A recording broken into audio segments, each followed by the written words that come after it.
and we do a series of interventions in the MENA region.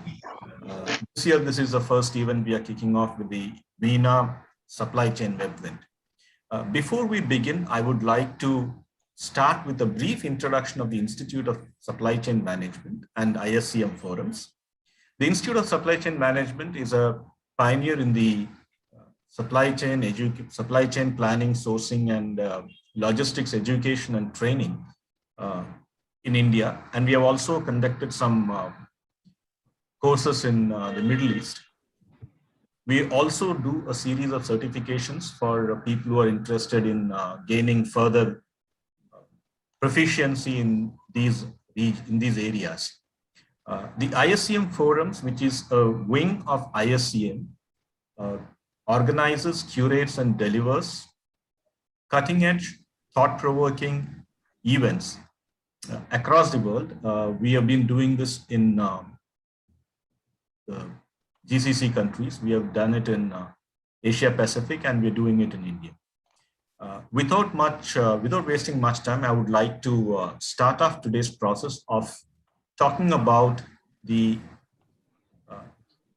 supply chain MENA Webvent.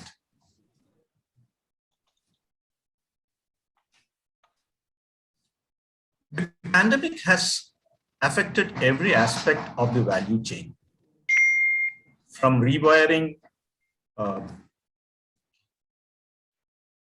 supply bases to reimagining demand scenarios. Most of us have also seen severe disruptions across the supply chain, both from the supply side and demand side. And today what we are facing a very interesting phase of our comeback to normalcy, or near normalcy, as we would like to call it. We are seeing a surge in demand in some areas, while we are seeing a constrained supply. So we moved from no problems in demand and supply to constrained demand and supply, and now we are going into a surge in demand and a constrained supply situation, and during which time all of us in our supply chain and logistics field have to gear up for working in this new normal. A normal where we have to navigate the future without the help of the data, which is our past. And that is where the trick comes in. Then how do I create a new normal? How do I create processes? How do I create efficiencies in my supply chain, including cost rationalization and supply-based rationalization, at a time when I don't have history to fall back and when I don't have data to go back on. We have structured this discussion in 3 interlinked themes.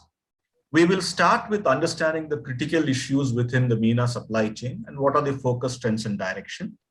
After that, we will be going towards technology and seeing how technology can help us navigate the challenges that we have seen in the first theme. And then we will do a deep dive into e-commerce and innovations in last mile delivery. These are 3 interconnected themes, and we will be moving through them in a sequential phase. I would also request the audience, this is being a one-way channel. I would request you to keep sending in your questions to the panelists as and when you feel like it, so that we can take it up in between our discussions. Now, for discussing the first theme, which is essentially critical priorities for MENA supply chains, focus, trends, and directions.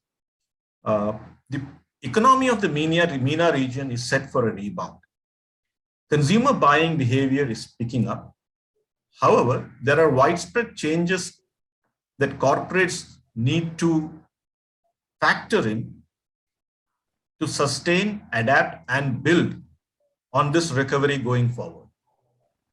The priority of the organization in the region is to increase the reliability and resilience of the logistics networks. We need to sustain our bottom line, adapt to the new normal, and build logistics capabilities for the changed future. In this first theme, we will deal with the larger issues and their solutions from a logistics perspective. And to begin the discussions, I would like to invite Kunal. Kunal, what I would like probably you to focus on initially is coming from the international to the national side of it. China continues to disrupt global supply chains. We are reading of massive power cuts across manufacturing zones. We are reading about port congestions. We are reading about continuing lockdowns. We are yet to see any kind of normalcy. In such a scenario, how can we build a logistics network which is reliable, responsive, resilient, and responsible within the Gulf region? Thanks, Girish. I think very, very relevant question and something that we are facing day to day, to be honest. So I think as we were discussing some time back, you mentioned that I would imagine Batil is pretty resilient because we sell dates, and dates have grown in Saudi Arabia, and then we should be at least okay from the China perspective. But then yes, see, the question arises, I think, and this goes for a lot of other F&Bs. We have Sandeep here, who's probably sharing similar thoughts as me. So food is something that, you can go as much local as possible. That's one part. But then ultimately to sell it, you also need packaging. Yeah. So that which then the dependence come back to China. So now coming to that, though we have actually our own farms, full sustainable, fully, all in-house per se, but most of our packaging and a lot of consumable products still come from China. And I think one of the major learnings out of last year with the whole COVID and pandemic was trying to reduce that self-reliance on one country. And of course, China being a lot of factories for a lot of people. We tried to do that, but then commercially, sometimes it doesn't make sense. Now, what has happened recently, like you mentioned, with all these factors, the challenges are still there. The nature of challenges have changed. Last year, there were challenges of not being able to fulfill the supply because of the COVID and the pandemic. This year, all the factors that you mentioned are already there.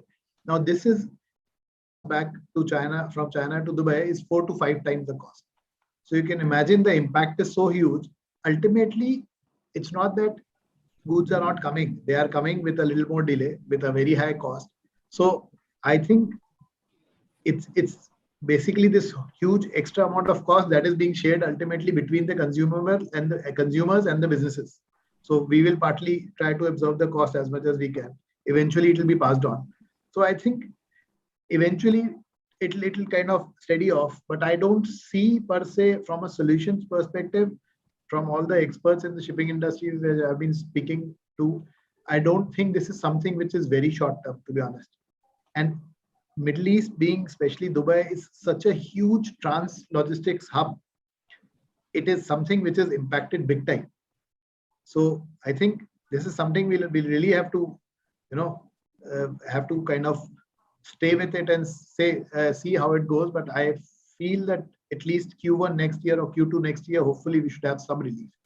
But till then, I don't really see too much of a kind of relaxation from the whole logistics upheaval per se, as we call it. I think Shashi would like to contribute.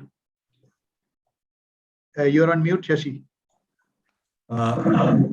Gentlemen, just a minute. I will introduce each speaker as I call them in, because we have a kind of a fungible kind of panel here, and we are not going to say that only you will speak.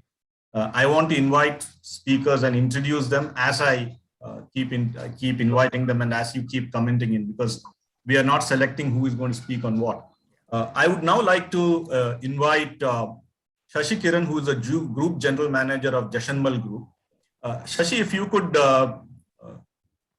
take this point forward about how we can navigate the challenges posed by China, essentially in a region like the Middle East, which is a transshipment hub, and also which is highly dependent on the Chinese imports, and their containerization rates have now gone through the roof.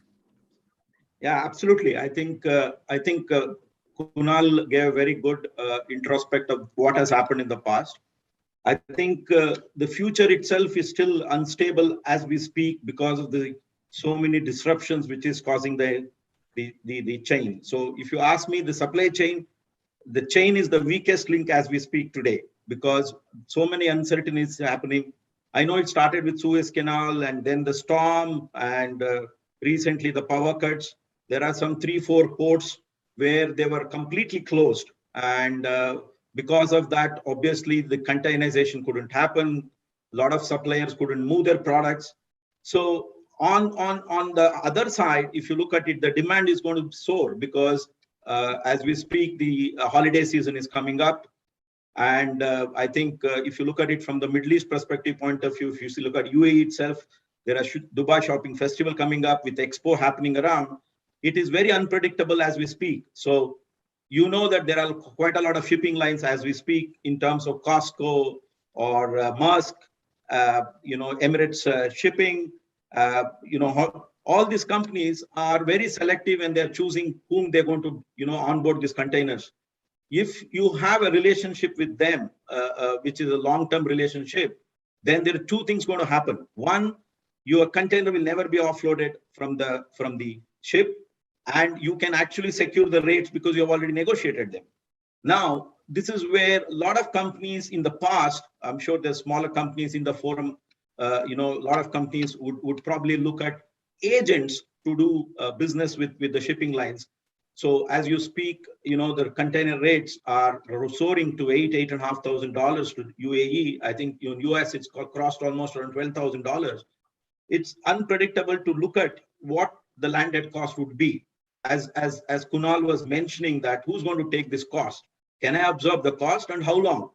So this is something which is always a tricky part, and I'm sure the supply chain team will be questioned, called in, asking that, have you negotiated?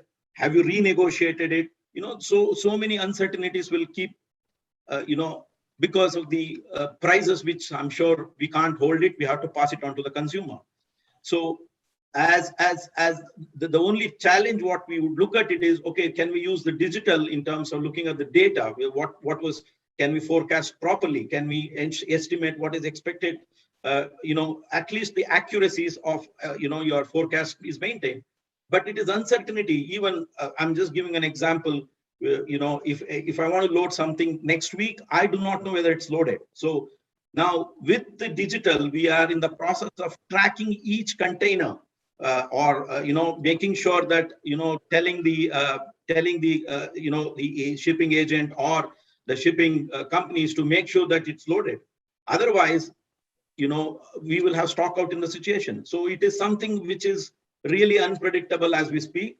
I'm hoping the second quarter of next year, probably we would pull back the rates of pre-COVID numbers. We are talking about $600, $700 to $8,500. Yes, it's quite interesting if you see how the future will turn out and the kind of sacrifices we now need to make to keep the supply chains moving. If I were to bring in Sandeep, Sandeep Sharma is a Group Director Procurement and International Market Supply Chain at Domino's at Alamar Foods UAE.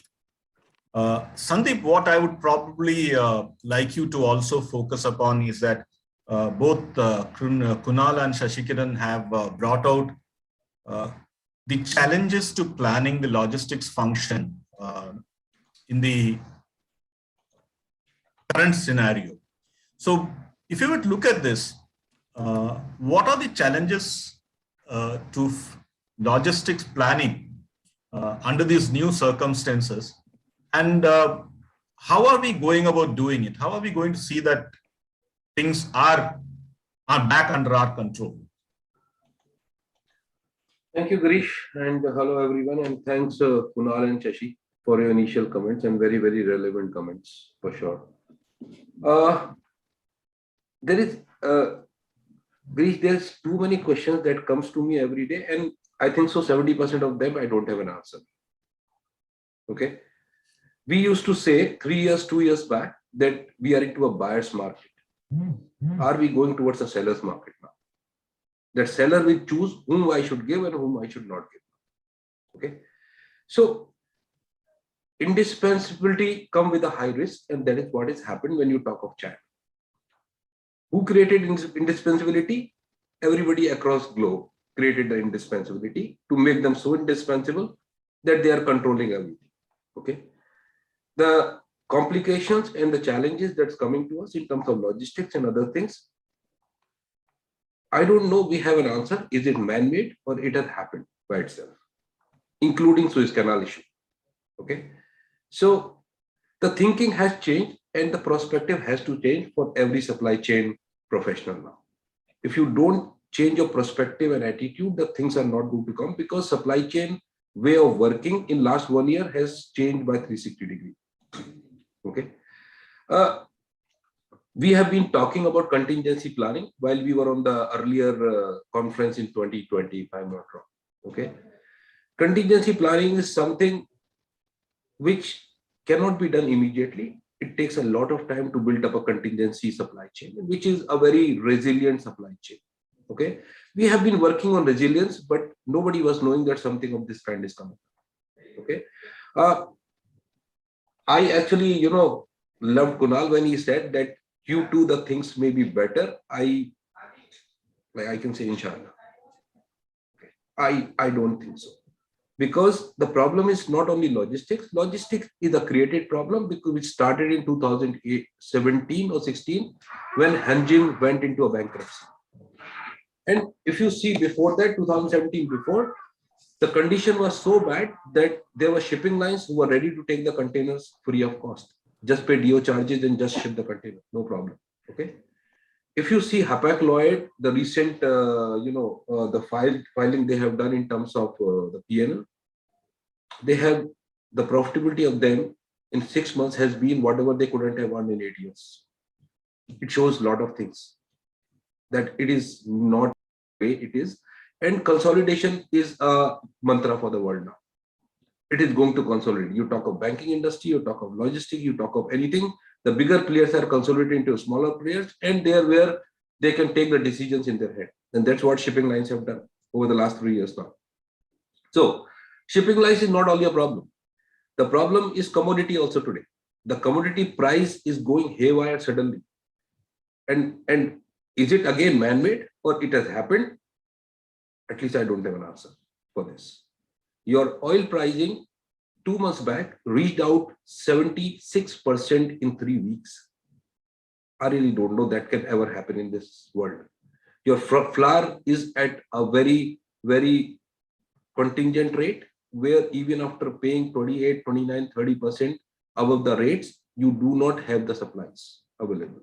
Okay. You have a big problem on tomato because of some policies done by US government in California. So is it man-made? Is it happening itself? No answer to it. Okay. So again, I'm coming to the same thing. Perspective have to change.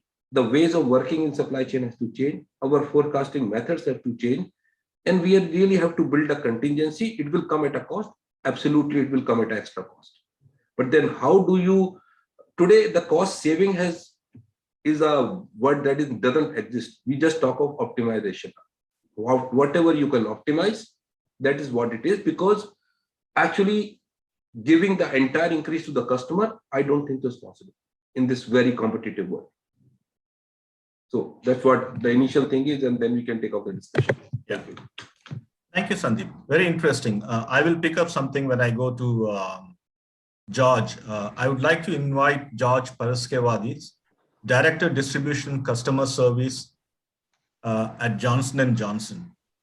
George, we have had two interesting viewpoints emerge from both Sandeep, Kunal, and Shashi. One is that there is a severe constraint when it comes to supplies. In fact, Sandeep did talk about multiple constraints to supply, from flour to tomatoes. So there are multiple constraints, while at the same time we are seeing the green shoots of consumer resurgence or consumer demand resurgence happening. So essentially we are running headfast into a situation where there's going to be a higher degree of consumer demand and a constrained supply capability. How can logistics balance the two? What role can logistics play when we have this kind of a scenario? Yeah, thanks, and hi everyone. first of all, I think we need to realize that we cannot balance it. We cannot create a port out of thin air. Los Angeles port is congested. They have 90 ships, I think, waiting outside. To build a new port to absorb the backlog, it's not possible, within the time frame that we're talking about. So there are things we can do as supply chain globally as an industry, but there are things we cannot do. And I think what people come to the realization, and you see that in many articles around the world, is they say that unless the demand drops, this will not balance. So I think we're going to see probably a difficult period. I think other speakers said the same. This holiday period will be difficult, especially for places like US, where they rely a lot on these days for big sales of the year. But the effect will be felt everywhere, and the market will take control of equalizing this in the long run. I'm sure people will be questioning their supply chains. People will be questioning the lean principles, probably, that they paid very well into profitability in the recent years, but now people with very lean inventories are paying a huge penalty because they have cheese and tomato, but they don't have flour, to just take some dips example, and then you cannot make a pizza, you need all three of them. So I think people which have been very, very good in lean need to think the game again, because we're into a storm, and you have a lot of unpredictability on your supply chain, which unfortunately the only way to mitigate it is inventory. I think that's one discussion that's probably going on as a short term. The other thing that, to your question, we can do as logistician is to keep the organization informed, that bad news early are not as bad. So, if we at least do our job to say, okay, guys, don't expect things to run smoothly. There is a storm out there. We're doing our best, but we need to give a heads up of what's happening. And also then I think we need to also challenge the business model and things, don't do them on a business as usual logic. So, if a container from Thailand or from China or whatever costs now $10,000 or $13,000, we need to ask ourselves, do we make money out of this thing? Or are we just shipping this thing just for the sake of shipping it because of inertia? And we need to make this discussion internally in the business. Sometimes, the business rhythm is not picking up these things very fast. They will realize it maybe with the next year results and profits, but we should be raising this even on shipment per shipment level. Does it make sense to produce and ship these things if we make a loss? What's the point? And if we all do that collectively, then the market force will take control and things will smoothen up.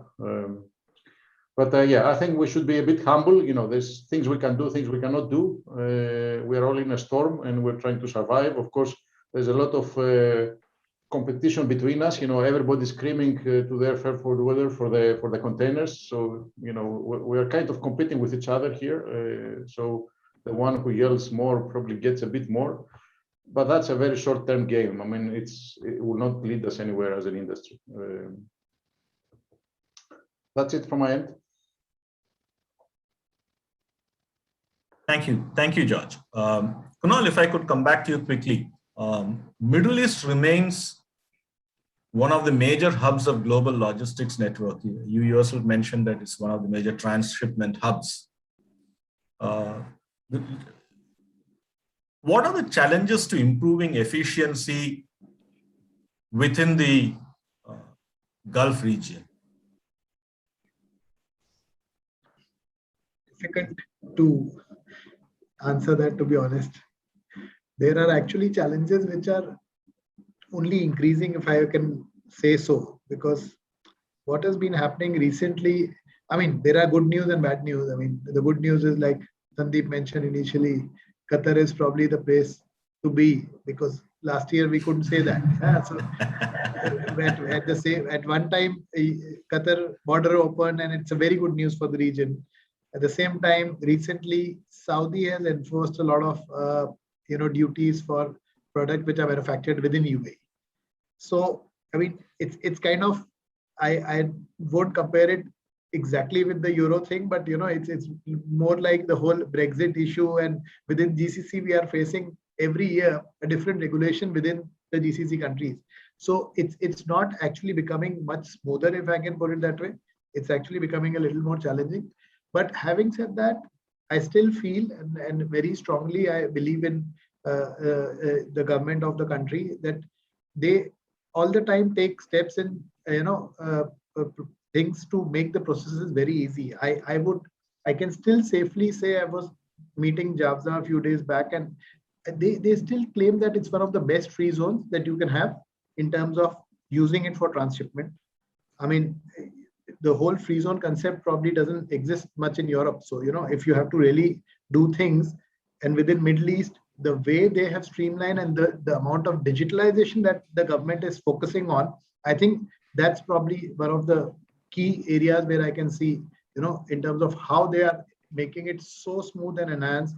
I mean, I don't know where else in the world you can have custom clearance within minutes and a container off the port in your warehouse within hours of the ship docking the port. So these are some of the credit you have to give it to the infrastructure and the port and the UAE government here, where they are probably at the forefront of the digitization, which is really making a huge difference.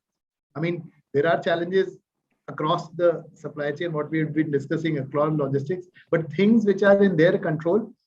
So once at least we have assurance when a container actually reaches here or a ship actually docks, then you are not waiting for another 5 days.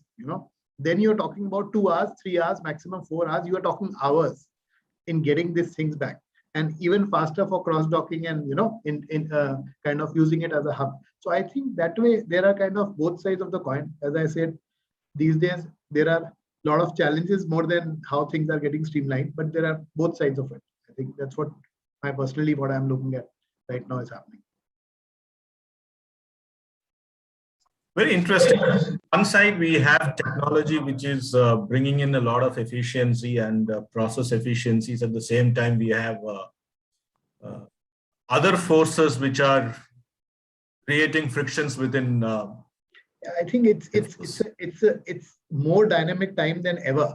I think what Sandeep mentioned, last year we were talking about completely different things. Today our focus is completely different. I think we are probably the fastest evolving professionals these days. Every day we have a new challenge.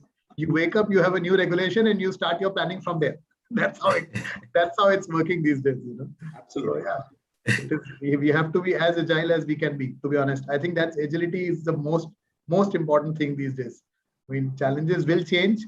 Nature of business, how we do it will change, but how agile we are is really the key. Yeah.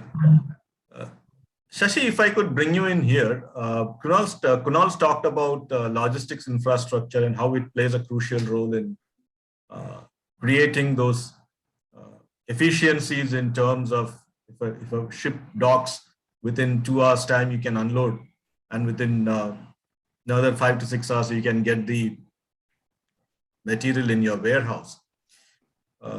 Middle East offers comparative advantages through both infrastructure and geography. Looking at it from a region perspective, how can a global logistics network reap the competitive advantage of being in that region? I think it's a very relevant question today. So as we speak, because as you know, the different rulers, or you can call it as different countries, are trying to evolve themselves and adapt to those changes. So if you look at Saudi Arabia as such, the business, what you could do in the past is different what we could do now as we speak. I think Kunal touched base on few things. So I think,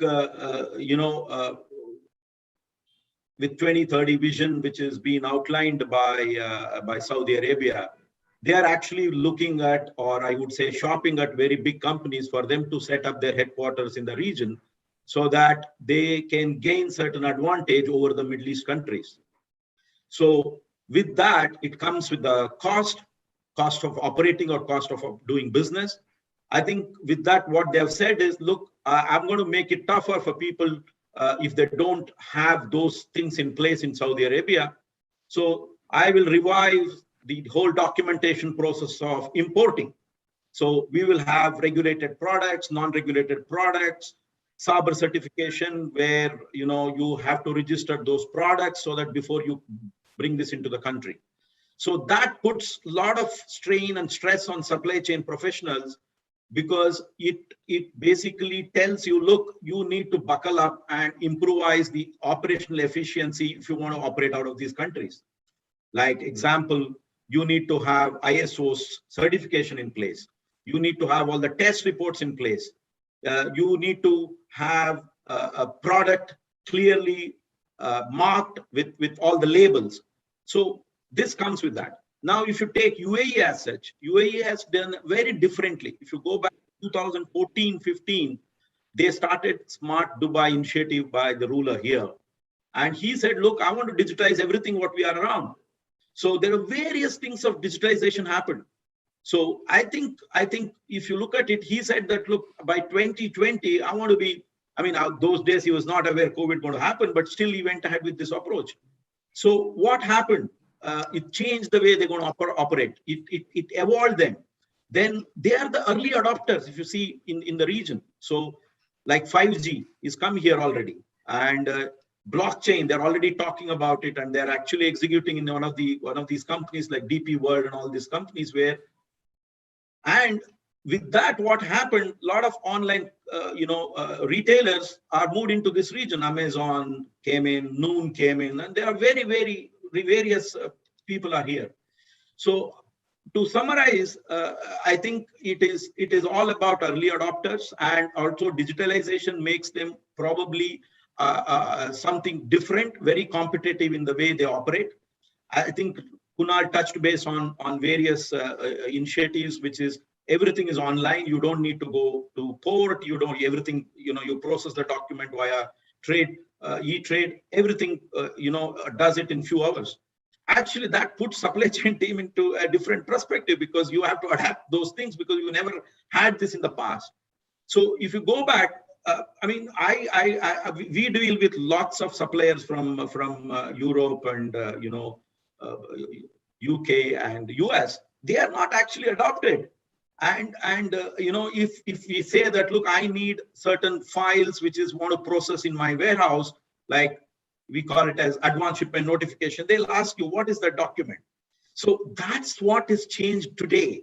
So these things, I think Europe or other countries has to revisit. Look, some of the Middle East countries have changed, and I think they have to adapt. I think these are the challenges which they've turned out to be a solution, and they have created those opportunities to be number one.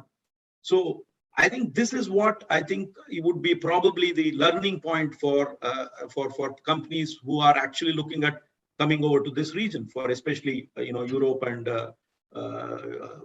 other countries. Yeah. Thanks, Shashi. If I could invite Sandeep now. Sandeep, taking off from where both Kunal and Shashi left off, what do you see as the future direction in which logistics as a function in the MENA region is going to proceed? What do you think are things that excite you? And yeah. So thank you, Girish. Girish, one thing is very clear out of the discussion that's happening today, and out of whatever we are getting updates from the worldwide global, that supply chain is the name of the game now. Okay, and that puts supply chain into a lot of relevance. It has been in a lot of relevance, but it puts it into more relevance because the businesses are going from a top line approach to a bottom line approach. So when you talk of today, the thing that really excites me is a new change that's coming in supply chain. It is coming very fast. That is challenging for sure, but it's coming. And if you can go with that speed, I think so. It's a very bright thing that's coming. Okay, it may take a year or something, but it is a very bright thing that's coming. Second thing, if you see whatever Shashi was saying and Kunal was saying in terms of this KSA and UAE, I always say Competition increases your efficiency. You kill yourself. Competition never kills you. Okay, so it's a very fair competition happening now. And KSA is the place which has got a population, which has got disposable income, and they coming in a big way, not only in terms of the industry, in terms of reforming the entire country. That's a big thing. So they are changing the attitudes of the people. They are after like some 20 years, 30 years, maybe more. Changing the country was not easy. Okay, so they reformed the country and they are moving at speed. And I'm sure this gives an opportunity for everybody to grow, not only KSA. Okay, because directly, indirectly, everybody gets affected negatively or positively. Okay, the third thing that comes in my mind is digitization. Digitization is something which is, there's no option. There's absolutely no option. Digitization creates a lot of negative things also, but there's no option for anybody of us. And that will change the entire scenario of supply chain. One thing which, when George was speaking, one thing that comes to my mind in today's scenario is one thing that's called as cooperation. It's a cooperation between the companies that can bring down the cost, that can optimize you tomorrow. Okay. There has been such kind of cooperations before, some years back, or might be, I've read it regarding the companies which were in automobiles. They did a joint logistics to reduce the cost. And at that time, the competition doesn't matter, because competition is not killing you. It is actually helping you to reduce and optimize your cost. So this is a new thing that we should think about it. And that is something that will take care of the things going ahead in the future.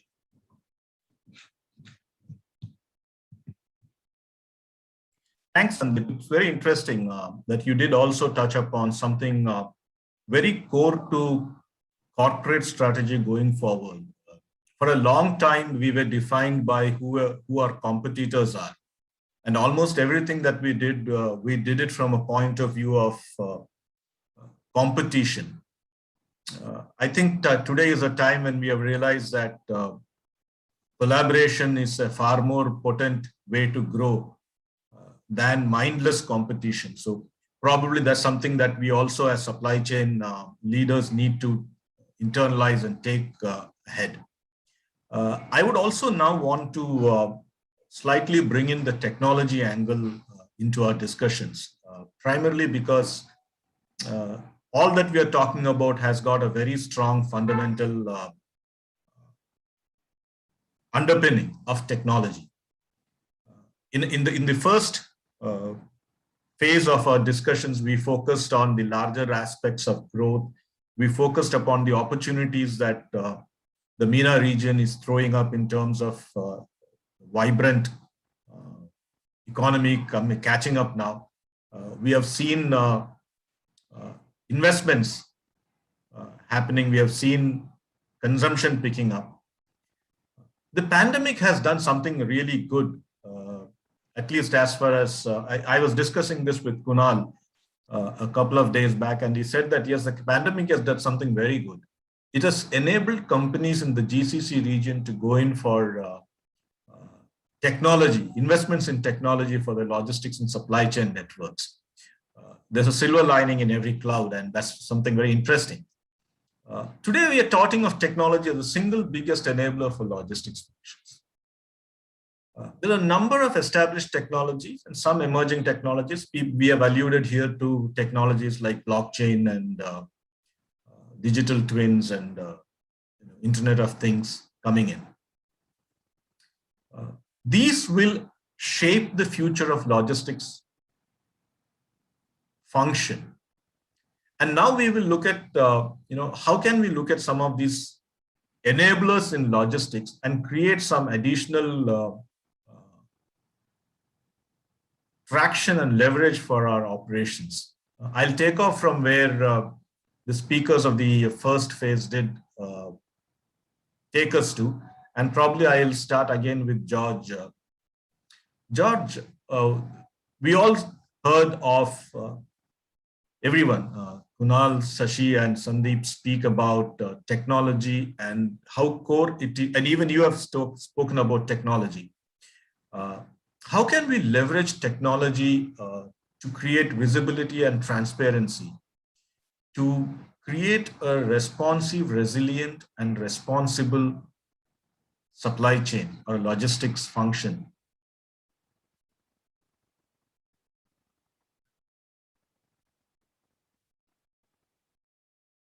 George, you're on mute. Yeah, the story of my life. If I get 5 cents every time I'm in mute, I would be a rich man. Yeah, the question is not new. It has been a classic question that we have been, battling for years and years. And since we all take decisions based on data every day, technology is a big part of that. How do you take decisions? How do you monitor things? How do you analyze your operation? But also technology plays into robotics, into automation, process automation or warehouse automation. So it has different angles. So it's a very broad topic, very difficult to answer with a quick answer. I see technology always as a source of solutions. We have to, there's no other way. We cannot throw resources into this problem. Technology is the only way forward for us. So I think that's an easy answer. I have a few thoughts, however, on a few specific things. Now, the first one is on the automation side. Automation loves stability and predictability, because when you do a business case for a big automation project, usually you have a very big upfront investment that you have to depreciate, and you make a business case based on some projected growth or projected volumes and activities. And the business case will survive only if people believe in your story. And if you're in an environment of volatility and you don't know what Saudi Arabia will do tomorrow and what GCC will happen the day after, and how the volumes are going to move, and what is going to be produced in China versus produced in India or versus produced in Europe, all these things are unfortunately bad news for this kind of investments, and we have to be acknowledging that this is not really good news. Volatility is not good news for big investments in automation. So technology to survive and give a solution needs to be smaller scale, things that have quicker turnaround times and tuned to the needs that we have today. And that's one thought I can give you as on the group. The other point I struggle with is that, as an industry, and I'm talking about kind of a bit of a romantic view here, it makes no sense that we cannot really put our ducks in a row as an industry I'm talking about. So, you have a ship that is sailing towards a port, that when the ship arrives at the port, it realizes that it's congested, it's going to wait 10 days at the anchorage. And what's the point of sailing at X speed, if you're going to wait 10 days idle? You could sail at half steam and, save a lot of CO2 and money in doing that. But you don't know that as a ship. You go there hoping that you will be admitted, but you realize at the last day. So I think as an industry, we have not really used technology to really solve this very little problem, of how do you balance freight, how do you ensure that you remove idle time, and how do you optimize the process. And the last thought to leave you is in terms of visibility, that in terms of knowing where your freight is at all times, it's a dream that every logistician wants. We want to have like an Amazon-like, supply chain that you to look at your phone and you see where your container is and what's happening to it. My experience with that technology is that you need to be careful with these investments, because first it costs money. It's not for free to put sensors everywhere and loggers everywhere and have 24/7 tracking. It's expensive. And also the question is, okay, you're going to get a ton of information. Who is going to go through all this information, and what actions are they going to take? So if you see that the ship, let's say, is stuck somewhere in a port, what are you going to do with it? It's not really going to solve much, apart from letting you know. So what I'm probably passing here as a thought is that technology is the solution. There's no other way around it. We have to be very good to it. But at the same time, it's not like a panacea, that solves everything. You have to be very careful where you put your money in, where you focus. and not all investments pay out. So that's kind of the balanced view I'm trying to pass. Thank you very much. Thank you. Thank you, George. We are now joined by two more experts for helping us understand the challenges of technology and how we can integrate technology to create efficiencies. We have Dr. Mohammad Rishad Faridi, Assistant Professor, Development and Student Activities Coordinator at Prince Artam bin Abdulaziz University. And we have Anil Arora, founder and CEO of ATOS Digilog. Welcome, both of you. Dr. Farid, I could start with you. We also, the earlier panelists also did speak about the necessity to create a resilient and responsive supply chain. From your perspective, what are the ingredients that go towards creating a resilient and responsive supply chain? What are the backbone that we need to have in place for it to happen? Thank you very much for inviting me, and it's a very good question asked by you. First of all, I understand the day-to-day, like the VUCA had taken place in a very high complex, and we used to teach our students about supply chain being so dynamic and complex, and I could see all my colleagues, the speakers, were talking about what it is. So I take in another perspective. In fact, it's a big opportunity than just understanding if you see the business environment, the micro environment and the macro environment. So the macro environment is the conditions where you cannot control things. It is beyond your intervention, and it's far from your business. So henceforth, it's a time to pivot and focus more on your internal resources, and maybe you can bounce back with that. So to set the tone, I like if you could go to, well, there's a Professor Metri. He's a professor from IIM's Nagpur. He said there's a new stage called as the fluid stage, FLUID, fluid stage. So let's be more fluid in terms, and he made a business model. The F stands for the future is very fluid. So there's nothing constant. Everything's moving at a pace, and it is not only just to catch up with the pace. It's just the way you have to move forward with that. So liquidity is the talk which is more to be ingredient in the leadership. Also needs to be very fluid state. It needs to have that ability of the continuous changing, continuous learning. The leaders should be always focusing more on not just the mindset to grow, but the mindset to change for a growth. That's a thing. The U stand for the uncertainty, and he says that the context is changing so the leader also needs to change accordingly. It has to be very dynamic. We cannot just say that we have to be the leadership styles of management, servant leadership is going on, or it's a benevolent leadership style of management is going on. So that ability of change will also make I may be a little bit theoretical, I assume, but there may be some food of the thoughts which may be taken by the audience. Then I stand for the intellectual capital. We need to have a workforce which is more liquid and state, more flexible in terms like we have the working from home, working from the office, or blend, so etc. So that possibility of that mindset of a change is also very important. And D stands for the digital strategy. So the days have gone where we were looking for a long-term strategy for 5, 6, 7 years. So it's a time for us to be having fluid strategies. Now, in terms of that question of the resilience, and what my thought process is that COVID has brought certain key words, which I also did a survey already. I did a survey and I took how we can bring compassion in business.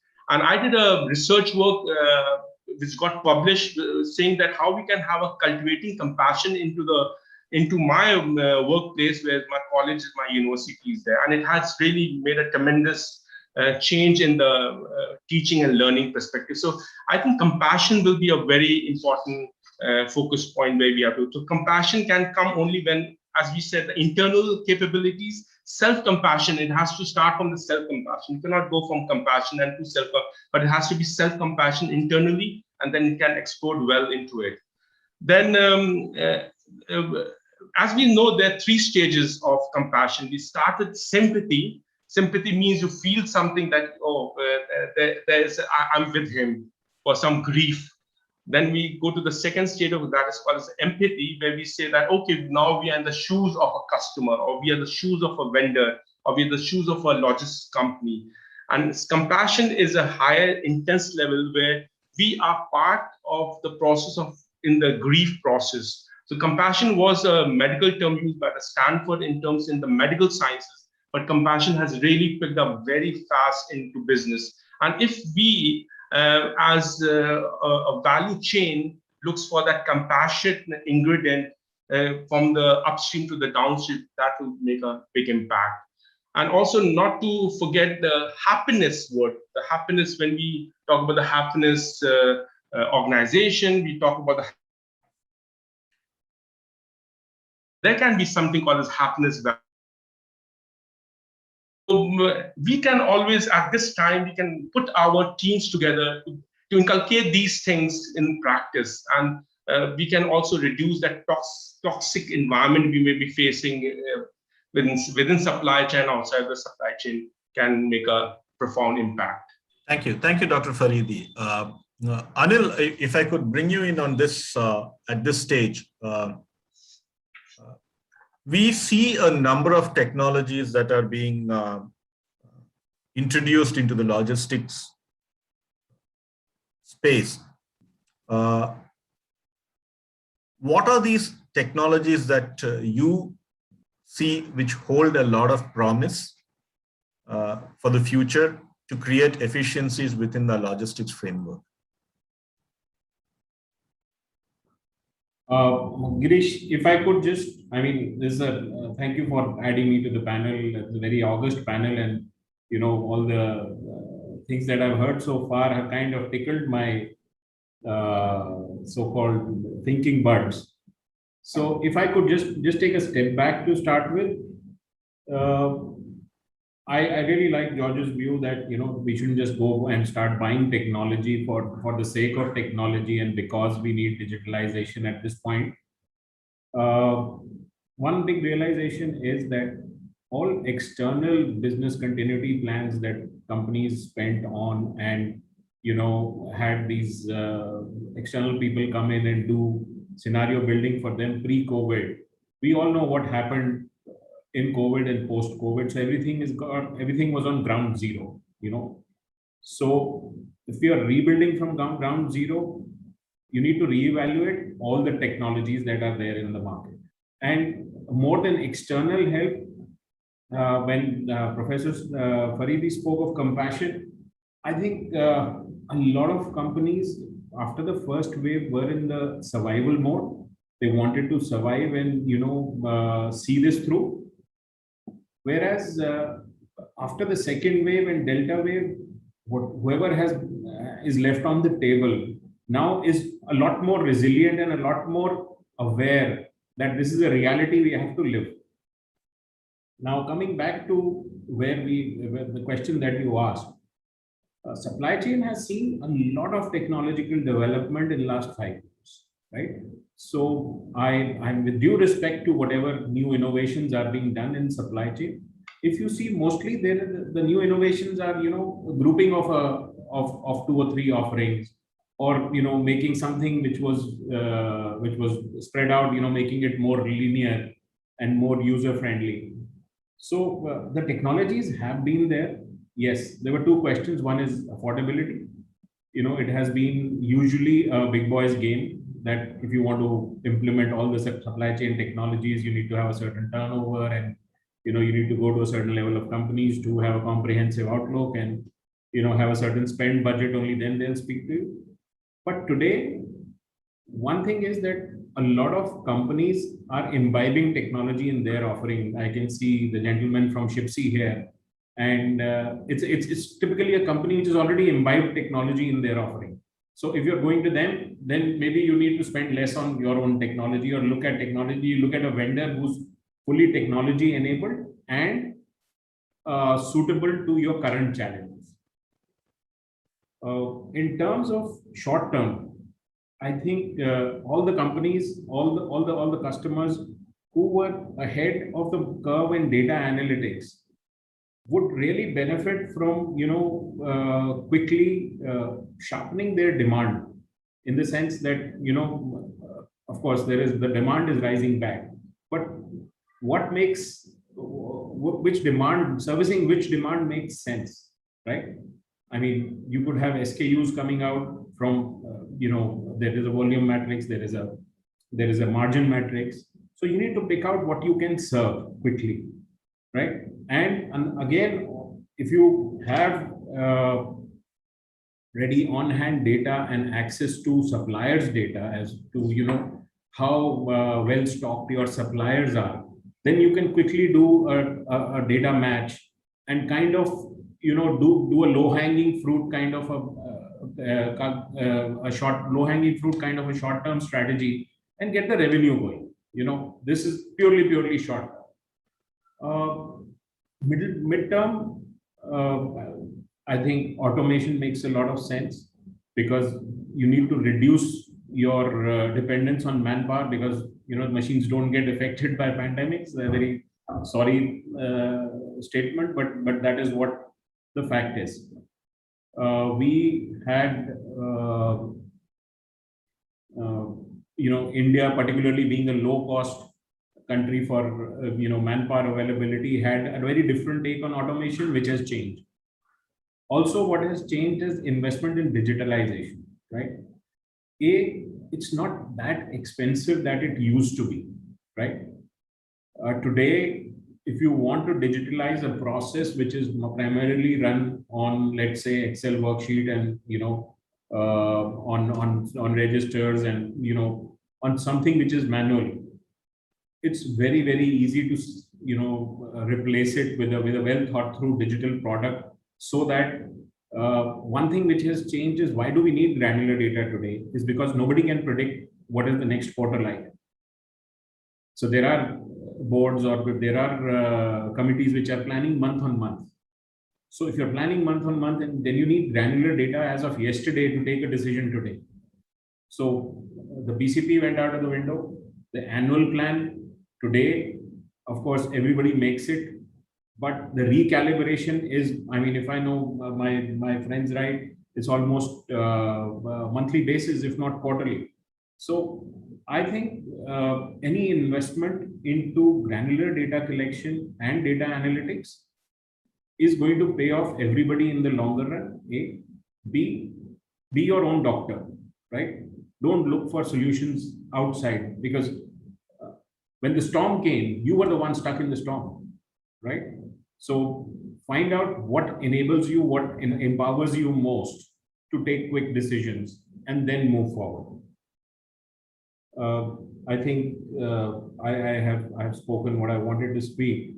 And again, repeating what George said, please do not make knee-jerk investments in technology and hope that it will, with one flick of the button, it will solve all your problems. The problem itself is very dynamic. Every day there is a new problem, or the dynamics of the problem are changing.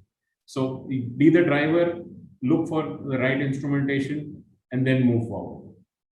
Thanks, Anil. Quite a coverage of do's and don'ts and best practices that we spoke about in terms of how we can evaluate technology, and that it is the way and the whole process of building in technology into a systems also, and it depends on the fact that the ecosystem itself is technology enabled. You cannot be islands of excellence within an ecosystem and then say that, I have got my technology in place, therefore I can be efficient. Shashi, if I could probably invite you here for one question which from the user perspective, which comes to me is that how would you prioritize areas within a supply chain for technology adoption? Is there something that you would like to share about? You're on mute, sir.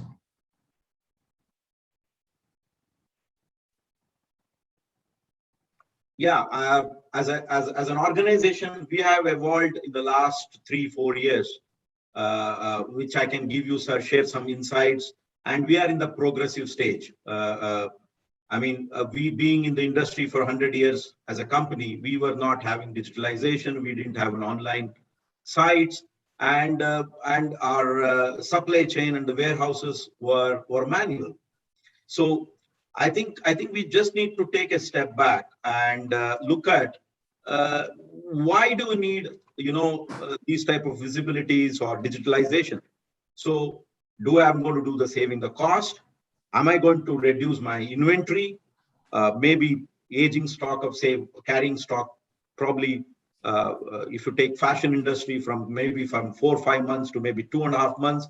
If you are in appliance and consumer electronics industry, can I look at probably 2.5 months than 6, 7, 8, or 9 months?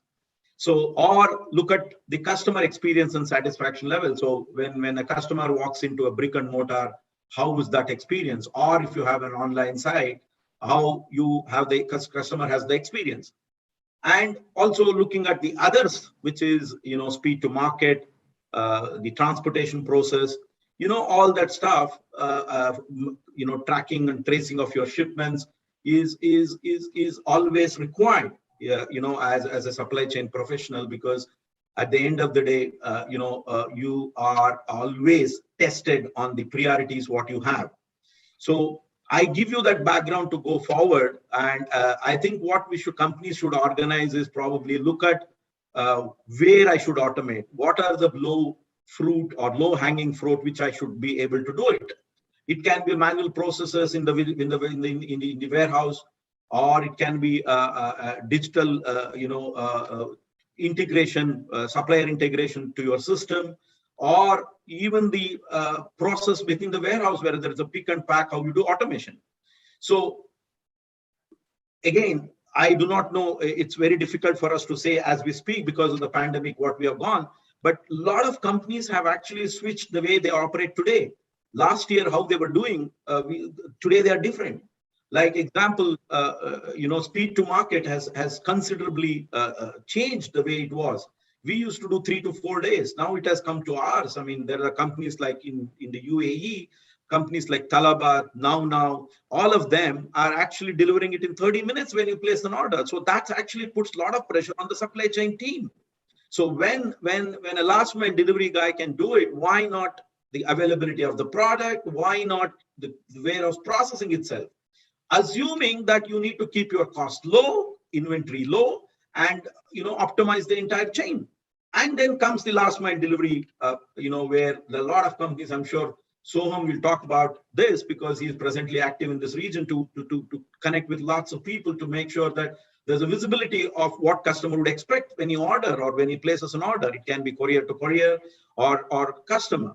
So I think as we said, we changed, we consolidated warehouses, we looked at reducing cost, and then we automized our warehouses where we actually implemented warehouse management systems. Now we are moving in the direction, can I automate certain other processes which may not be a showstopper, which can probably enable for me to be the best in the industry. I think if you put that 3 or 4 things together, obviously, I mean, ROI is definitely is some companies would look for, but there are some qualitative and quantitative benefits when you adapt these changes. As we are in the Middle East, if you see the recent trend in the Middle East is lots of automation. A lot of people are moving automation. Automation can be a sortation. Automation can be, ASRS system, shuttle in the warehouse, so that they want to pick efficiently, pack efficiently, order fulfillment. They want to be as good as 100%. So these things are changing, and these are companies are heavily investing in the region. If you see, Al Shaya is going in this way. Landmark is already done.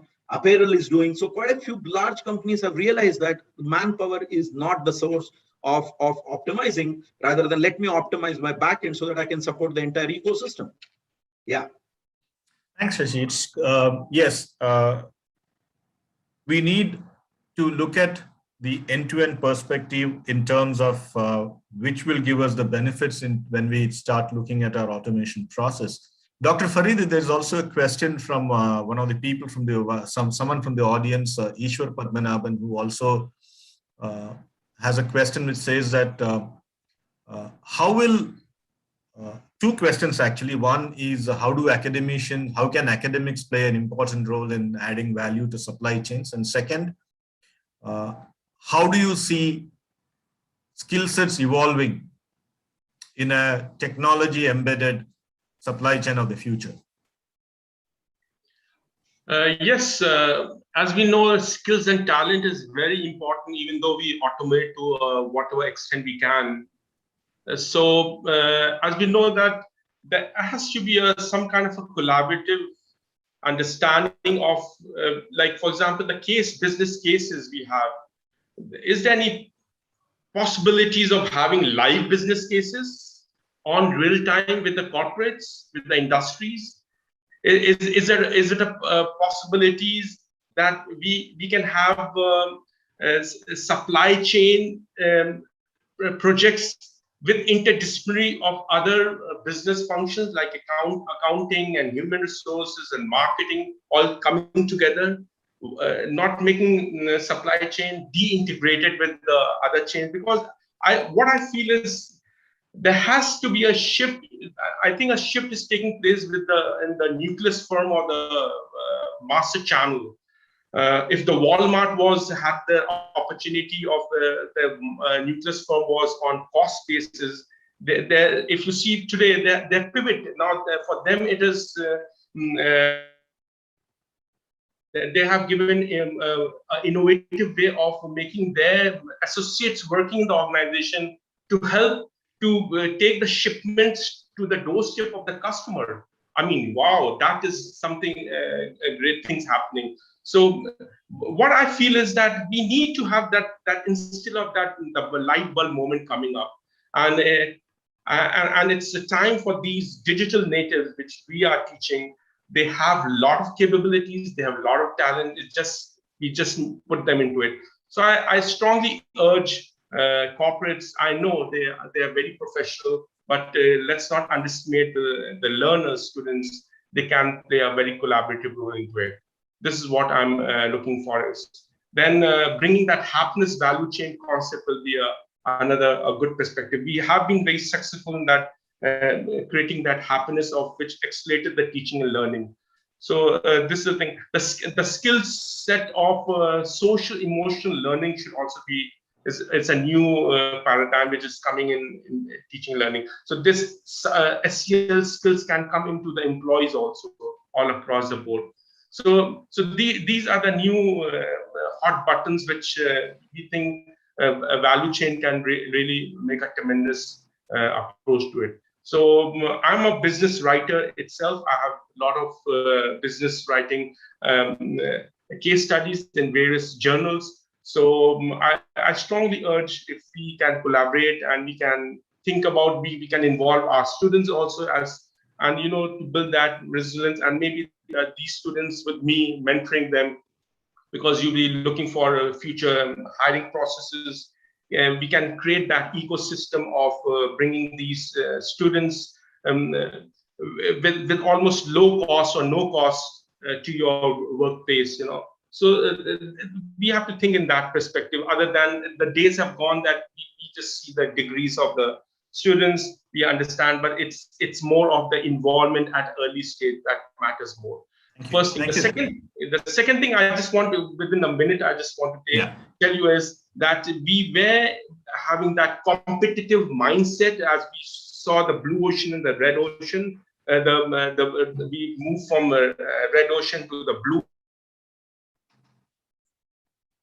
But is it a question mark comes? Is it creating to what extent? Is it applicable to SMEs, or is it applicable to top-notch companies? That's a question. And as my colleagues have told very nicely, consolidation, collaboration, cooperation. So is it a time for them to complement now? It is how we can complementing of each other. We are moving ourselves from the economies of scale to the economies of cluster. So that cluster economies can only come when we complement or coordinate or consolidate. Thank you. Thank you, Dr. Faridi. If I could bring in, yes, we need to look at the multiple skill sets which are need to be available, and we also need to bring in a lot of corporates are also today focusing on the EQ apart from your IQ also when you talk about how, having people on board.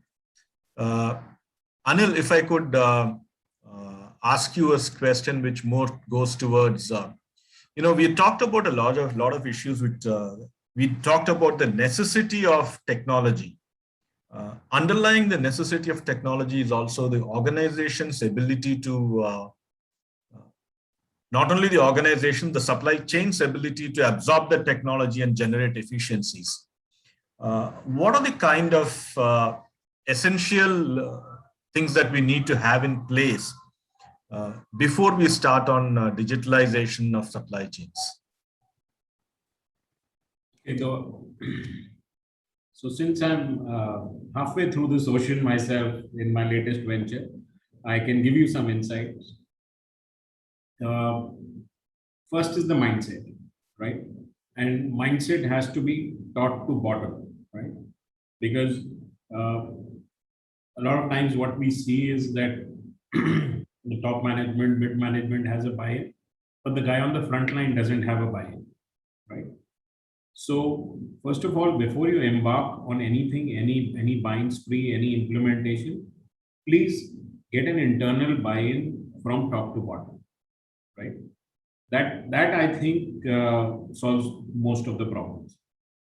Second, as George rightly said earlier, don't go knee-jerk into the latest. From, as my colleague Jatin says, from best in class, please look at best in context.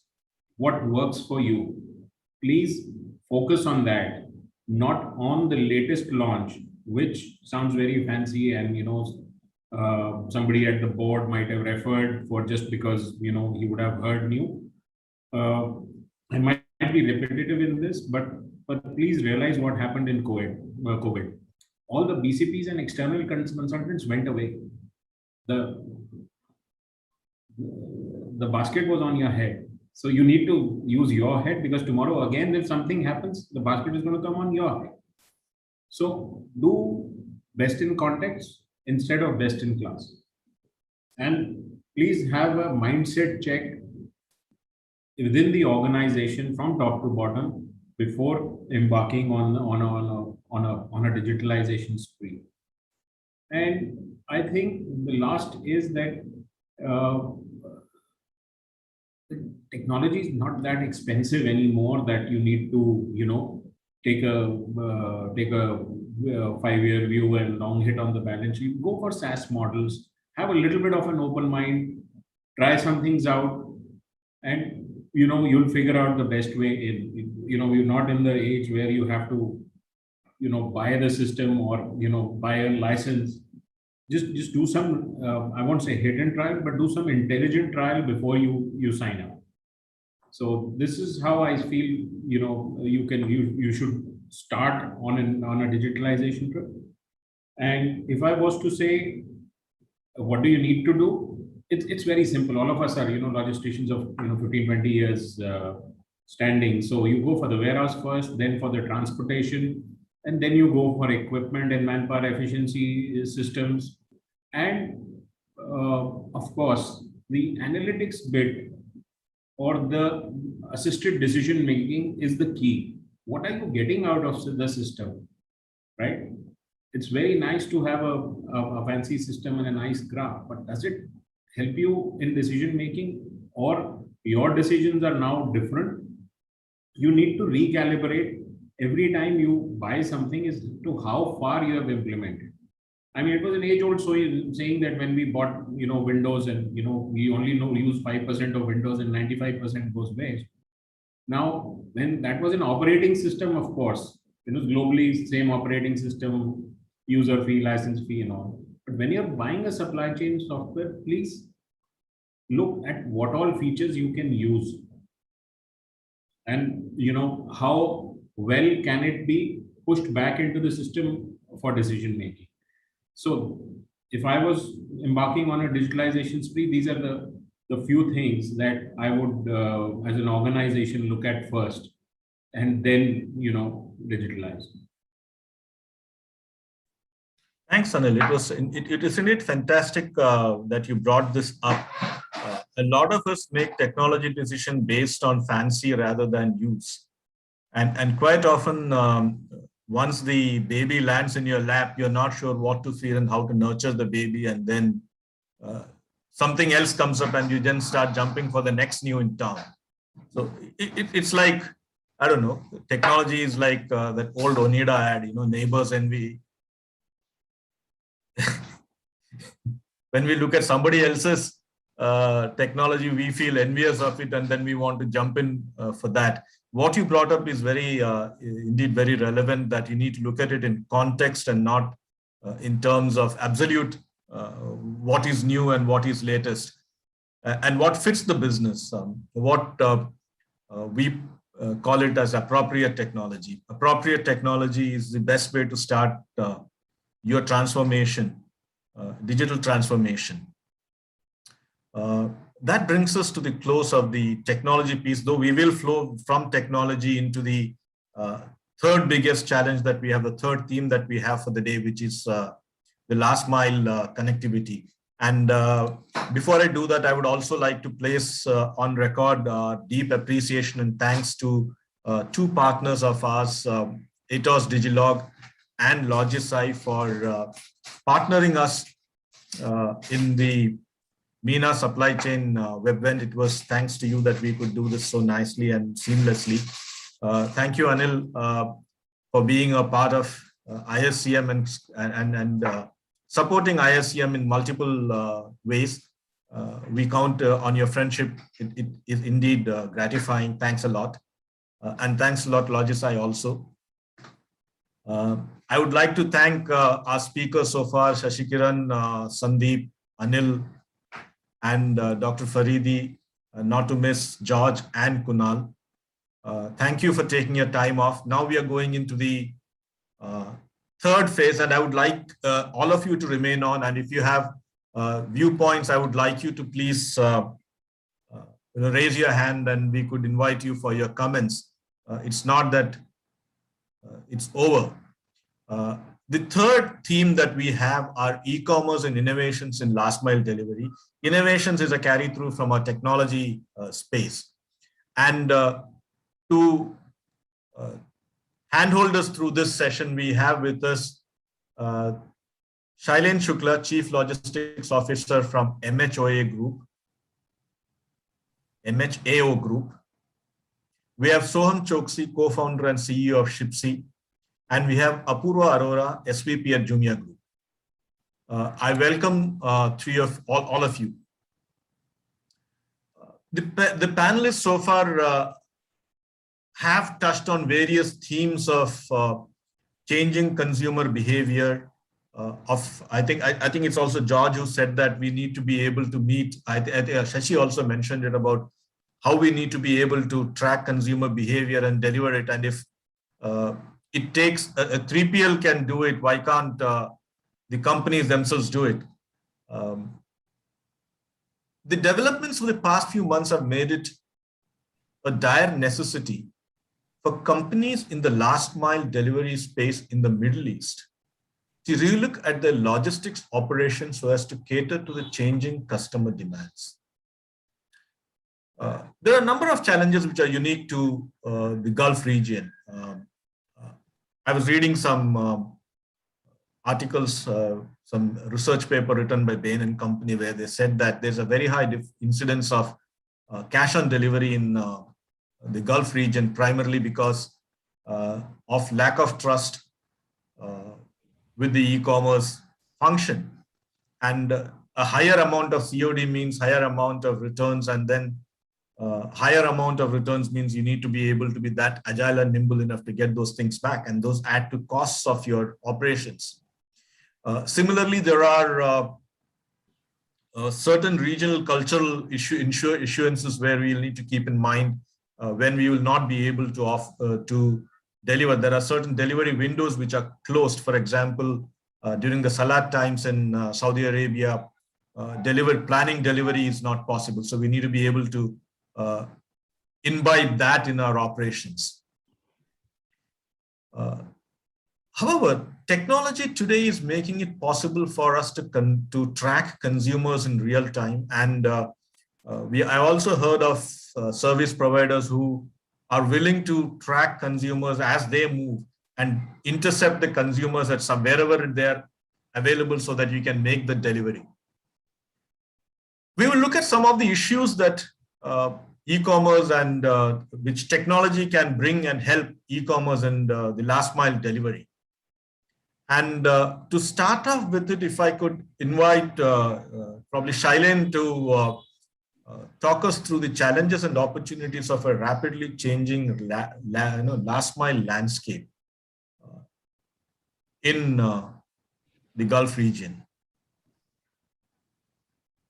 Hi, everyone, and thank you, Girish, for inviting me. And I would purely speak from a user point of view. The user of e-commerce and last mile delivery, and as an organization. So I have a few pointers to make. In a sense, e-commerce and last mile delivery is not a green activity. Yeah, because yesterday I ordered something for 3 items from the biggest e-commerce website, and they're all coming as 3 separate deliveries. So my dear e-commerce players, can we make this activity more green, consolidate? Second thing is, I see my friends in the industry, everybody is on manual and tracking, and they think that GPS is the ultimate thing, and you don't need anything else.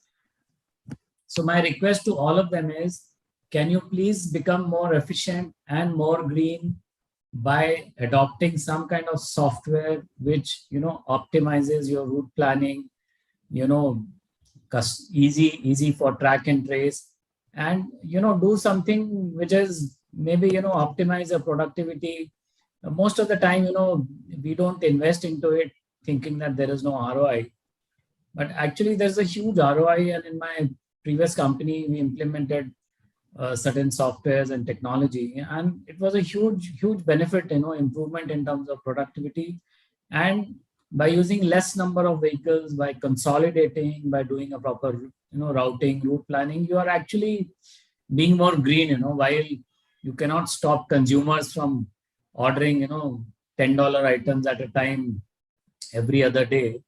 The best you can do is that do something which is easy to do. And the third thing is, from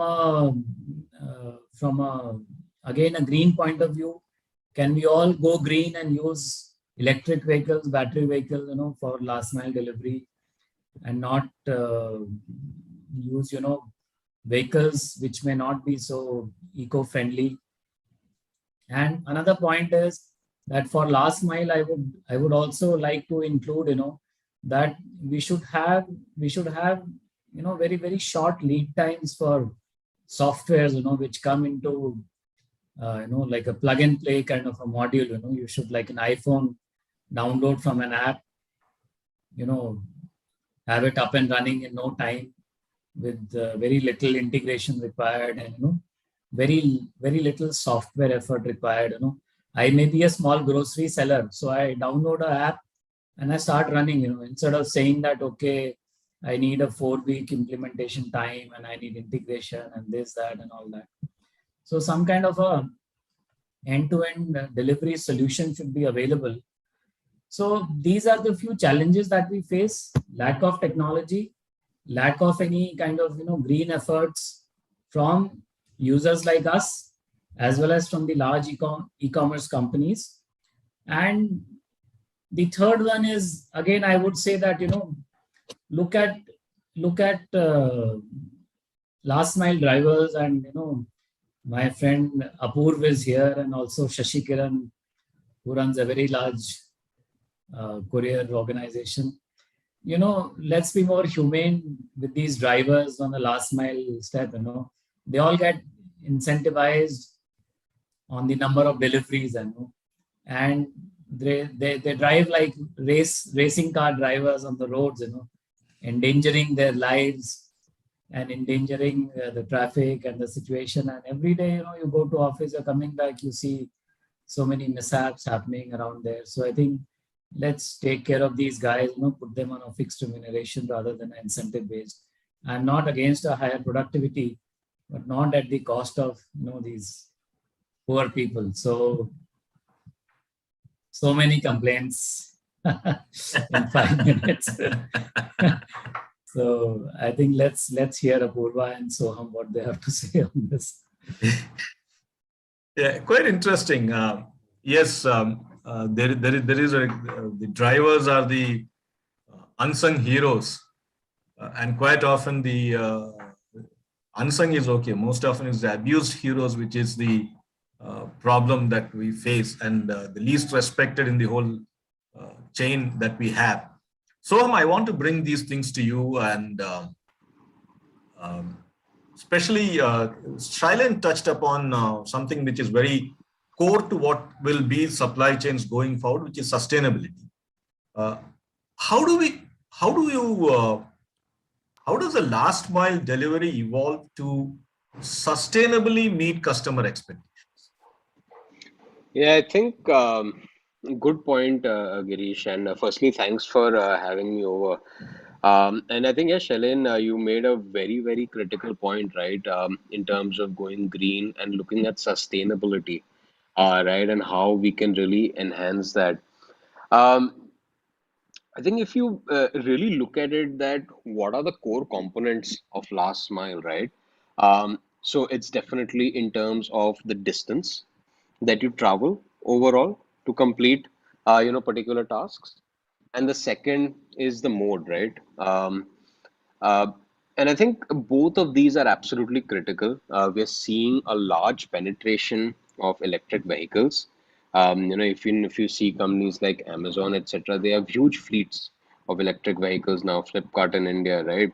Massive penetration of electric, and this is a win-win, right? It's overall a massive effort towards sustainability, and also it helps towards cost reduction, right?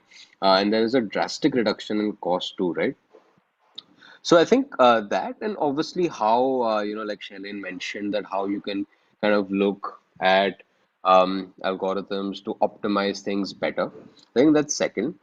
The third is that increasingly you are seeing options where even at the time of placing an order, if you're placing multiple orders as well, you have options where you as an end consumer get to consolidate.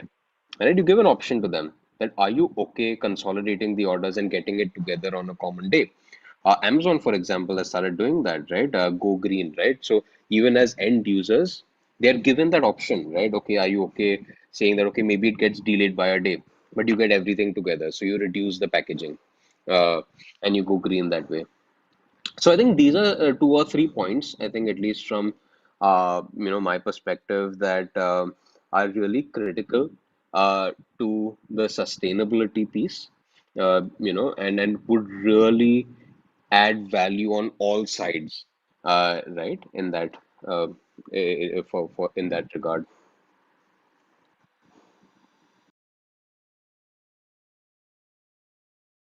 Thanks, Soham. If I could take this across to Apurva. Uh, Apurva, how can we create value uh, in delivery options without compromising on cost?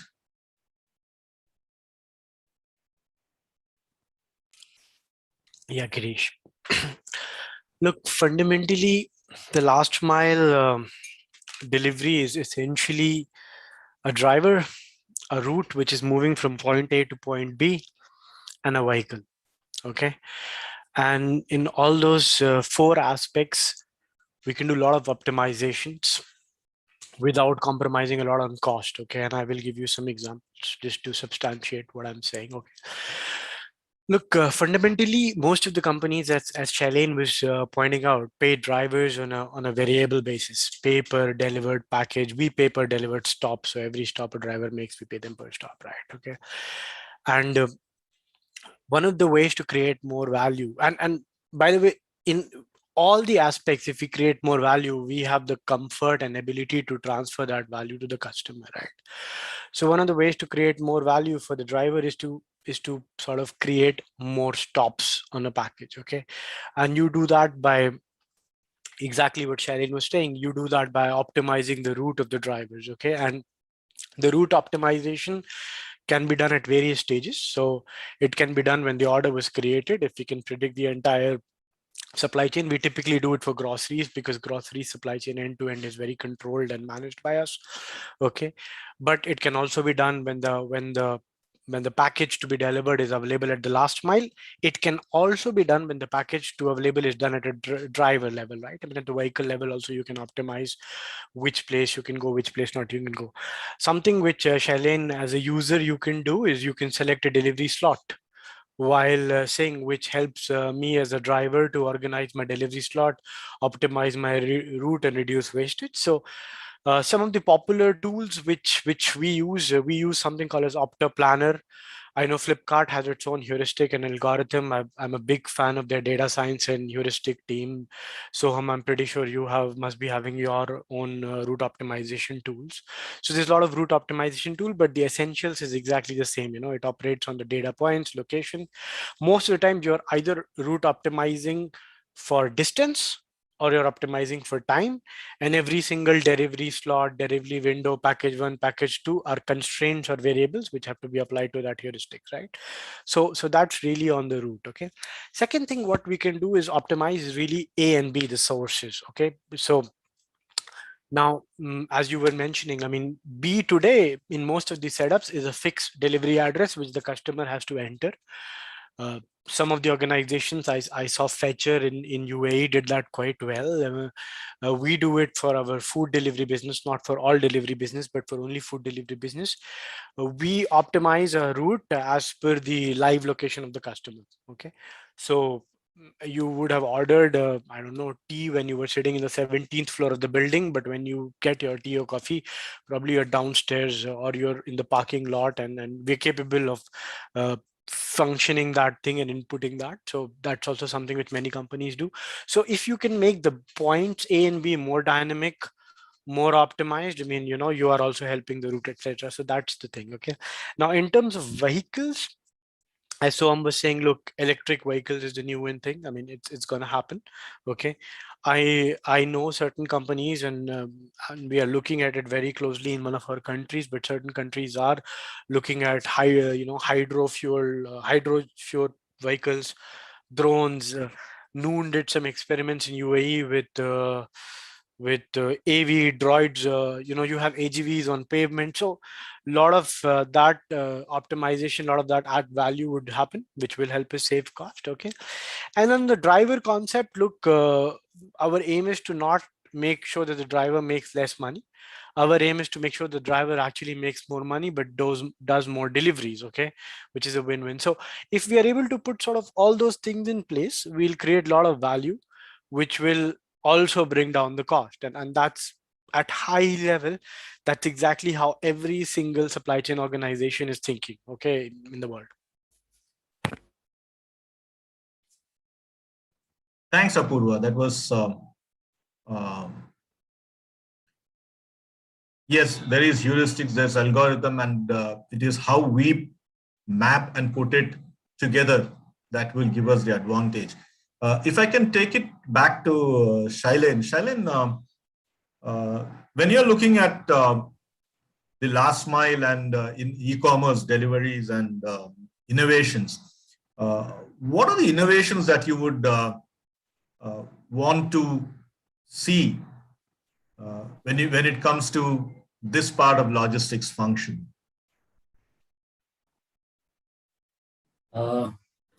I think, you know, typically Asian market, you know, the large players have everything, it's like Einstein said, the future is already here, but it's not equitably distributed. So the big guys have everything, but the small guys are struggling with the basics. So before going to embark on a PhD, let's do the ABCD well. Yeah. And as Apurva said, the very basic things, like you have small components, you have the driver, you have the route, and you have the goods to be delivered. Let's optimize them first, very basic things, no innovation required. Just use a basic last mile delivery software and you are done. Including, my own company for 5 years, we did, the route planning is in the driver's head. He delivers whatever he wants, whenever he wants. You can't question him. Traffic ho gaya, you can't help him because you don't know where he was, tracking. And, so the bad guys don't get punished. The good guys don't get rewarded. And as, again, I'm quoting a quote that, the whole idea is to optimize the deliveries and make the driver earn more, so that it's a win-win situation. So I think for 2021, if everybody implements a last mile delivery solution, it will be a great leap forward, great leap for mankind, I would say, because typically your emissions go down and you're using, optimizing, you're using less number of vehicles for doing more number of deliveries, you're using less resources, you're more green.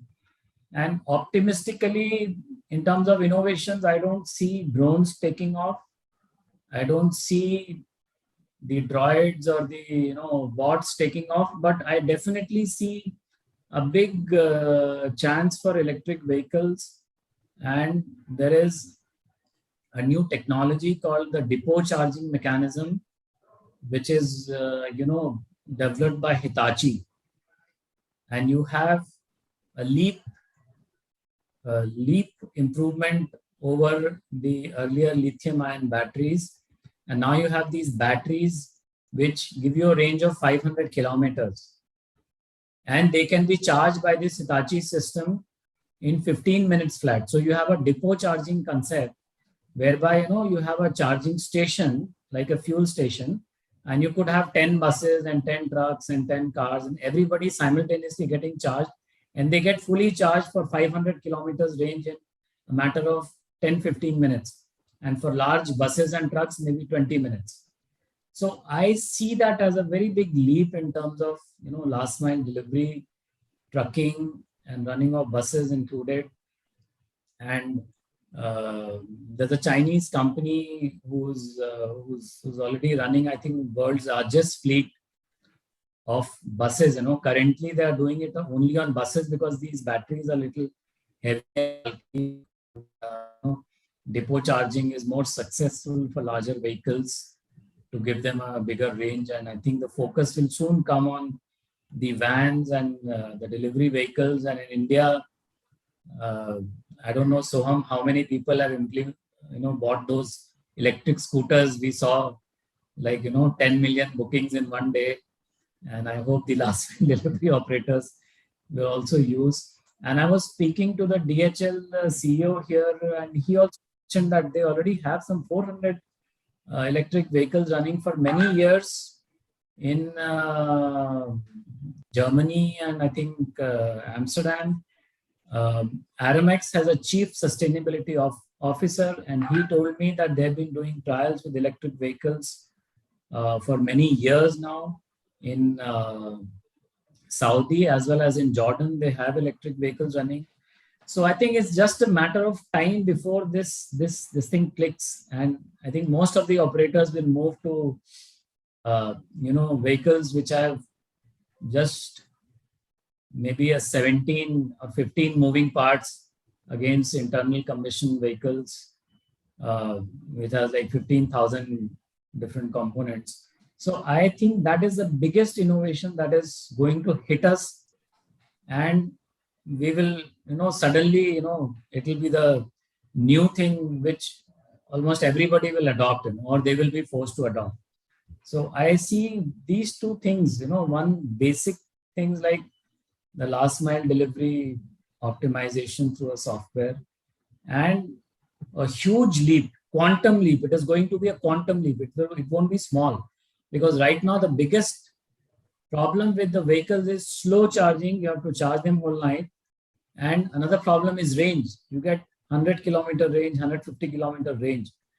But this is going to change the future of electric vehicles. And you're going to get a 15-20 minutes charging time to full charge. And even if you need a quick charge in 5 minutes, you're up by 40% of your battery capacity. And this battery is going to give you a range of 500 kilometers for larger vehicles.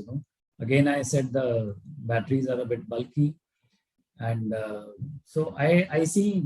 I just want to talk about these two things, which I think last mile delivery software optimization and all these things are already happening, and electric vehicles are going to hit us very soon. And China, again, like in all other spheres, is already leading the way in this field. Two points on what you said, Shailene. Okay, one point on the logistics change, right? I mean, it's also, and I mean, Soham will relate to me. It's also a big mindset change. Okay, like 1 year ago, the KPI I would give my global head of logistics. He's actually an ex Flipkart, ex GoPigeon guy, very smart guy. The KPI he would look is packages delivered per driver, success rate, and all. Okay, this year at the beginning, I said, look, Tanuj, your KPI is distance traveled per driver. And he was like, what?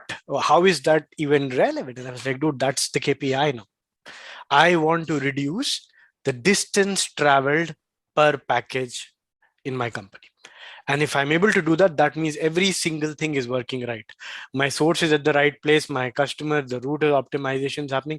And ever since we started tracking that, we did so many fundamental changes to the way we were doing business. Okay, we were not even tracking distance traveled per package till last year. Okay, and now, and I mean, basics of performance management, whatever number you track will improve. Okay, and we started tracking this number, and it's amazing. I mean, I moved some of our very big hubs locations with the center of the gravity. I said, look, now the rental lease is expired.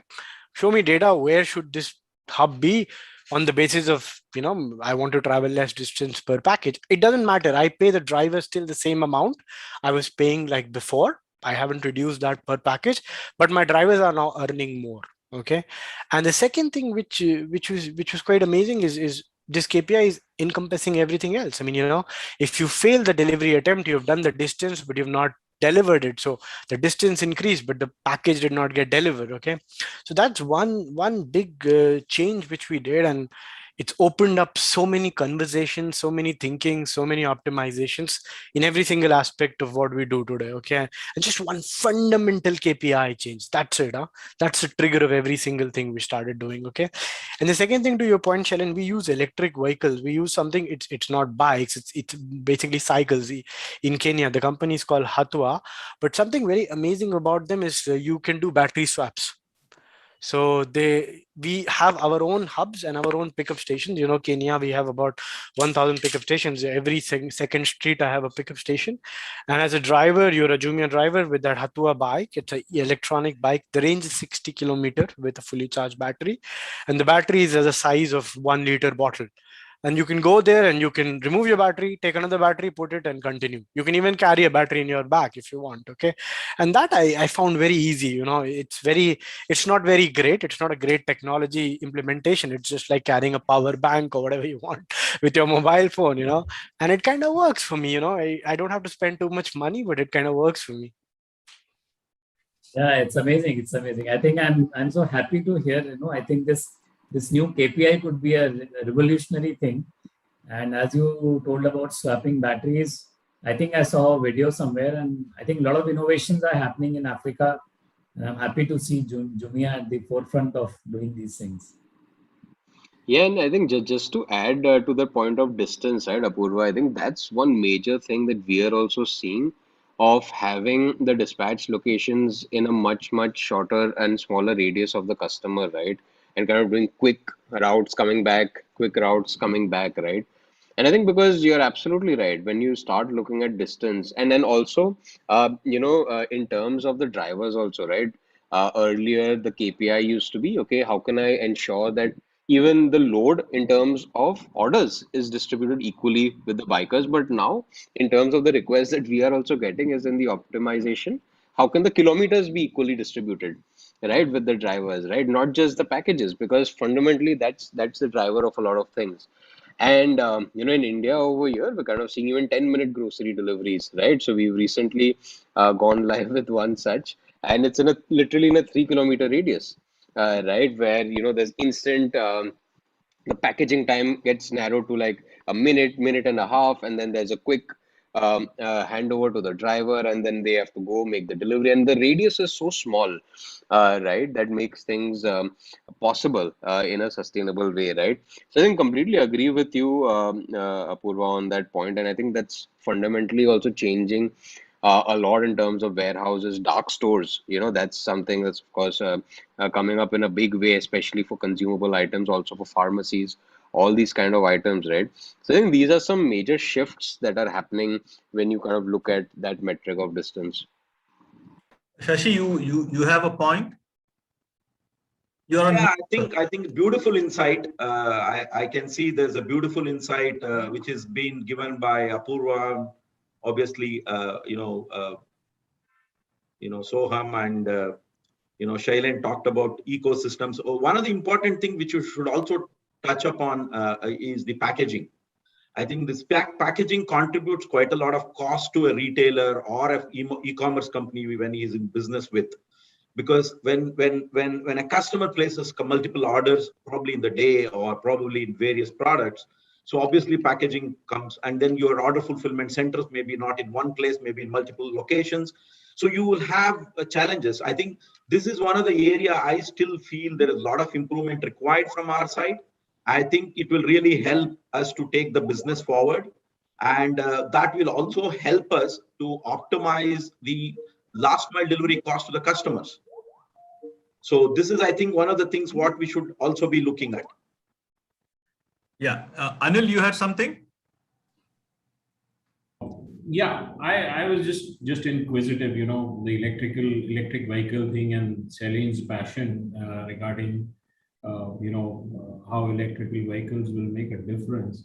I just wanted to ask one question, Celine. How, as a customer, are you incentivizing vendors to go electric, or is there a contribution coming generally in Middle East from the customer side also?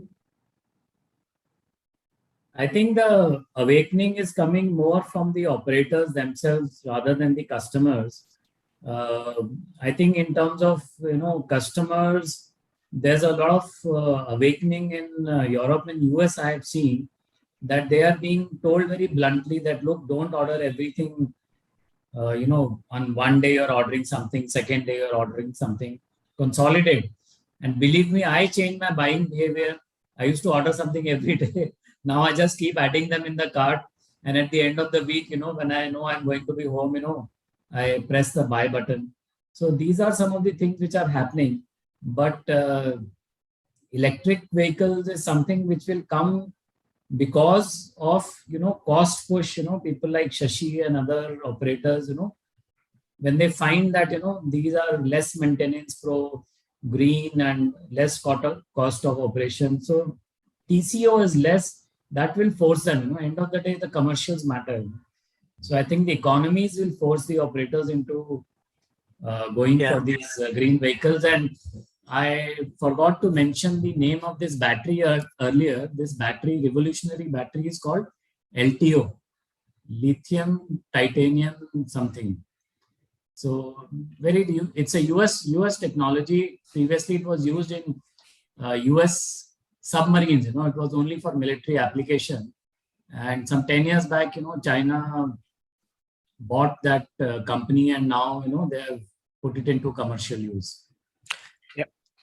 Thanks. Apurva, you have anything? No, I wanted to answer a few things because we do a lot of stuff and we do it practically. Okay. So three answers, and I think it would help a little bit on both the questions, the buying pattern and buying behavior of customers from Anil and Shashi talking about packaging. Okay, so look, some of the big companies, okay, and when I say big companies, the Amazons of the world, okay, they are putting straight at the start stuff where you manufacture packaging on the go. So you have the item and it goes through like a 3D whatever cart and the manufacturing in Matron. It's very costly. I inquired the cost, etc. It's running in millions of dollars. I cannot afford it. Okay. Then we've done some of the very basic things, and I will tell you why we had to do it. It was not because 100% we thought we have to become very eco-friendly, but we did some of the basic things, and I will share with you exact numbers, yielded by each one of them initiatives. Okay. So some time back, we did an IPO on NYSE, okay, in 2019 mid, okay, and it's one of the policies in NYSE when you do an IPO that within 2 years you have to do a ESG policy, which is environment safety blah blah policy, and one of the KPIs which the industry looks at our kind of thing is total TCOs, okay, carbon commissions done per dollar earned or something. Okay, so I have a chief sustainability officer. She asked me, Apurv, you have to give me this. And I looked at it and said, Juliet, are you kidding me? In Nigeria, in Kenya, in Morocco, in Uganda, in Congo, you want me to measure my carbon footprint and emissions? Come on, Juliet, let's just do something. Okay. She's like, no. I mean, you are no longer a Nigerian, Ugandan company. You're listed in NYSE. So start behaving like one. I said, okay, let me do something. Okay. So we started measuring this distance per package because, carbon footprint fundamentally can be proxied to distance. Okay. Traveled by bike. And that's how it started. Okay.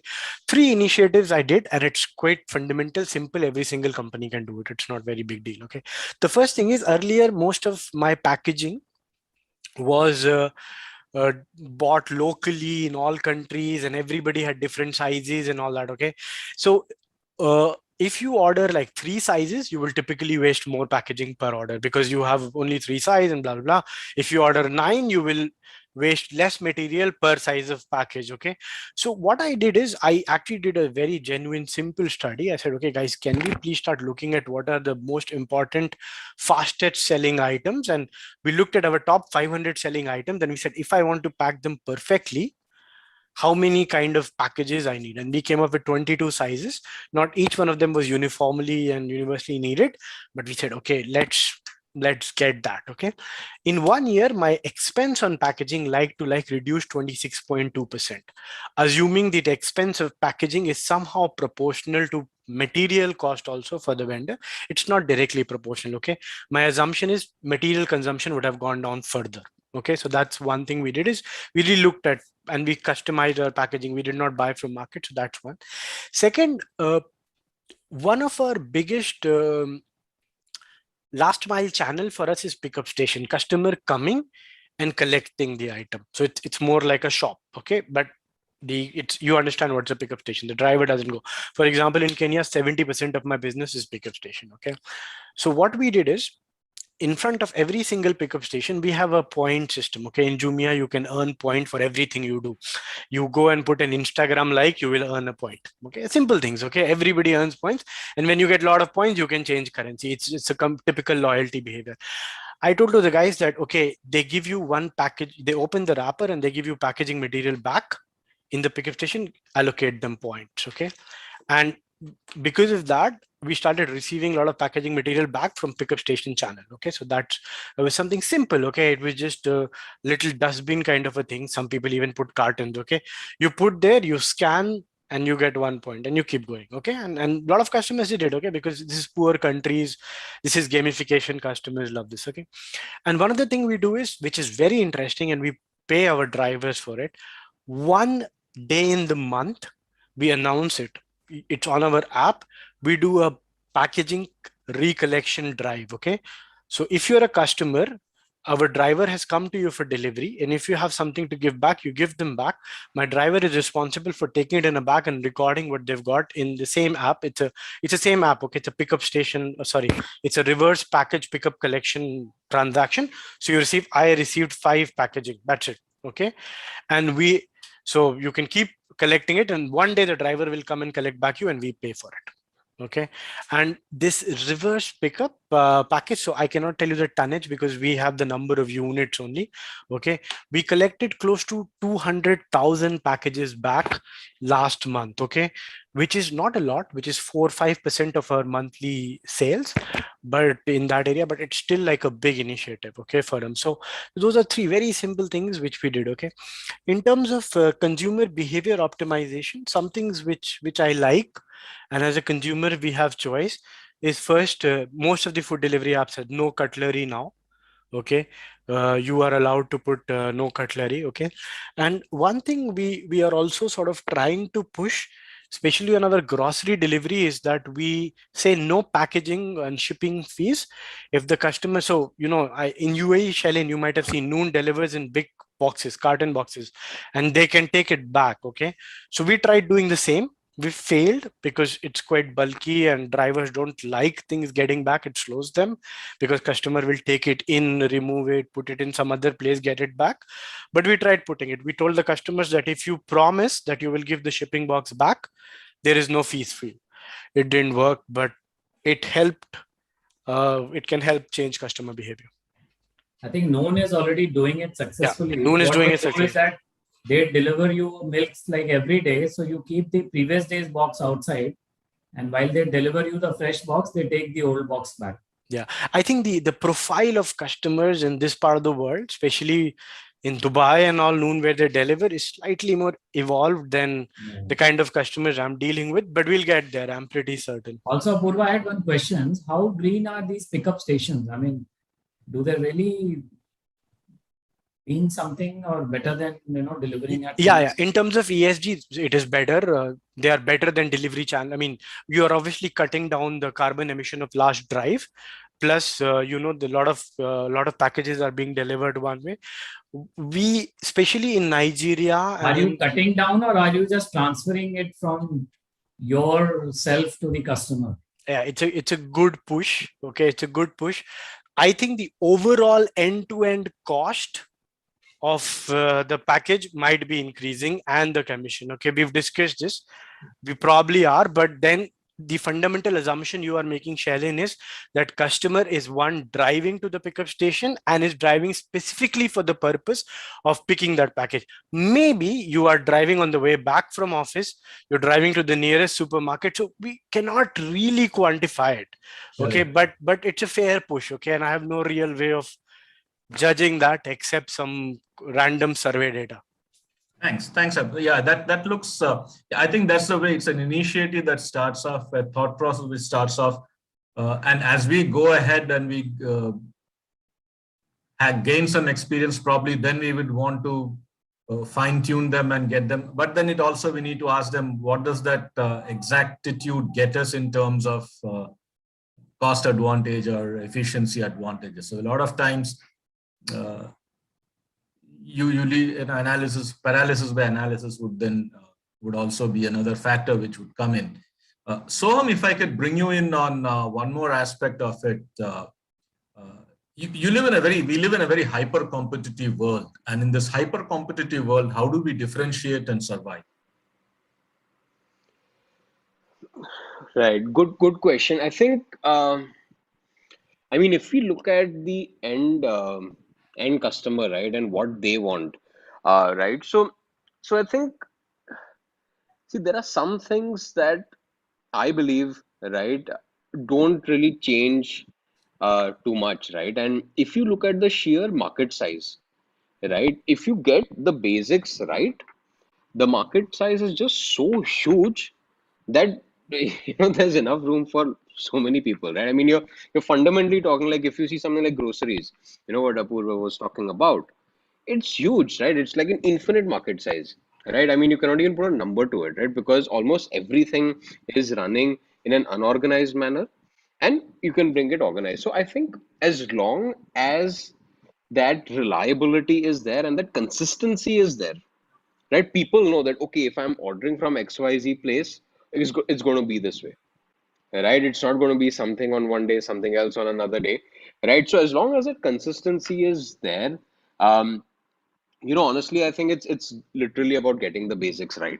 And once those basics are right, most of these things that we're talking about, especially in the end consumer driven markets, the potential is huge, right?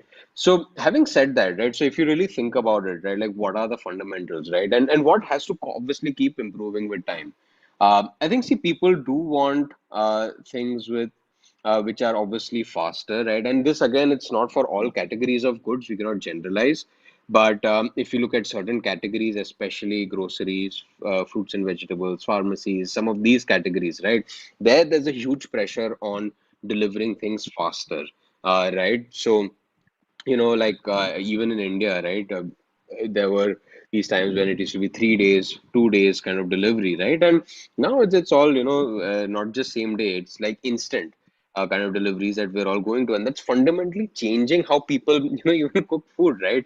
There's not much that's in the fridge, and while cooking, you just order like, 30 minutes before, and that's how it works. Right, it's fundamentally changing how you even, let's say you don't like stock too many medicines at home. You know that, okay, if you need something, it's going to be there in say 30 minutes, right, at a time when it's urgent. So I think in a lot of categories, this is something that's absolutely critical. I think in some of the other categories which require you to be present at home, right, like for example, furniture, or let's say electronics, especially the larger electronics items, right? It's about the convenience of being able to select because I'm at home at certain times and I'm not there at certain times, right? So I think that convenience is something that has to be there. And I think, see, if we can give a right mix of these two, and of course at a cost which is agreeable to the retailer, right? And which obviously the big push is in the electric vehicles that we spoke about. That fundamentally, my view is very simple. Operators will move to electric vehicles because the largest source of cost savings that they can deliver to their customers will be through this mode, right? So I think getting these fundamentals right and in an infinite market, I think is a good enough strategy, right? Then you don't really need to think too much. Yeah, thank you, Apurva. In fact, we have come to the we have exceeded our time by a couple of minutes. Anyway, that's quite commendable for us. We have come to the end of it, and before I sign off, I would like to anyway thank Atos Digilog and Logisci for partnering with ISCM for this, and I would also like to thank Apurva, Soham, and Shailin specifically for this panel to have agreed to have come and shared so much.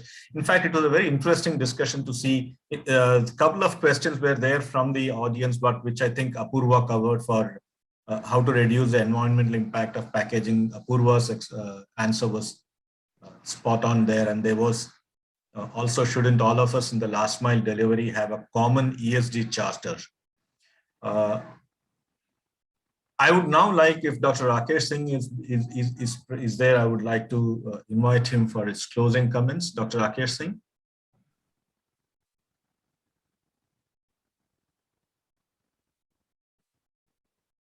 You're on mute, sir. Thank you, Girish. And I think it was very interesting to listen to the last panel and a free flow discussion on looking at evolution of last mile, also connecting to one of the most important imperative of supply chain management, sustainability. And I think that has been a way to go in terms of realigning your supply chain, whether you are into the last mile or you're into the first mile, or you deal with any kind of channels. Sustainability and ESG rankings and ratings and numbers are going to play a big role. I think one of the most important element of all these discussions that I see today is that, and I'm seeing, being a very passionate about demand forecasting, it confuses me in one way that what's going to be the future of numbers on which we relied, planning everything, including the route, including the delivery, including the distribution channels, and including our sourcing, bill of material, and everything. And I don't want to really comment on what happened in the day, but I think that the way the world sees disruptions And even in Los Angeles, you see the Long Beach could not solve the problems. And I think all of my fellow colleagues in the morning brought about this container crisis. More than container crisis, the question of rerouting the world trade lanes. And I think there's a lot of work that the world governments have to do in order of making, reaching through the seas much better and easier. If I'm saying COVID is not going to be permanent, I'm saying it has had a huge impact. Such epidemics have their own life cycles, but even then, it's going to be very, very different.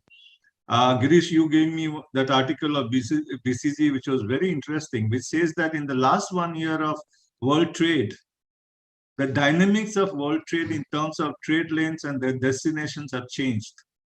That means containers are going to stay where they are, and trade is happening in new places. And how do you manage this particular complete understanding of, solving the problem of container crisis? And I think this is going to be a long drawn process before we are even able to manage. We did not even see the shift of world trade in last 1.5 years. And I think this is whether Apurva, interesting analogy, or Soham was also talking about. I think my friend Salen, who has helped me to build this panel, an exciting panel for the MENA Webvent, also has been speaking on this. I see one element that's going to be common to everything, and that's going to be visibility. Visibility leading to all kind of supply chain optimization, end-to-end optimization. People call it control tower.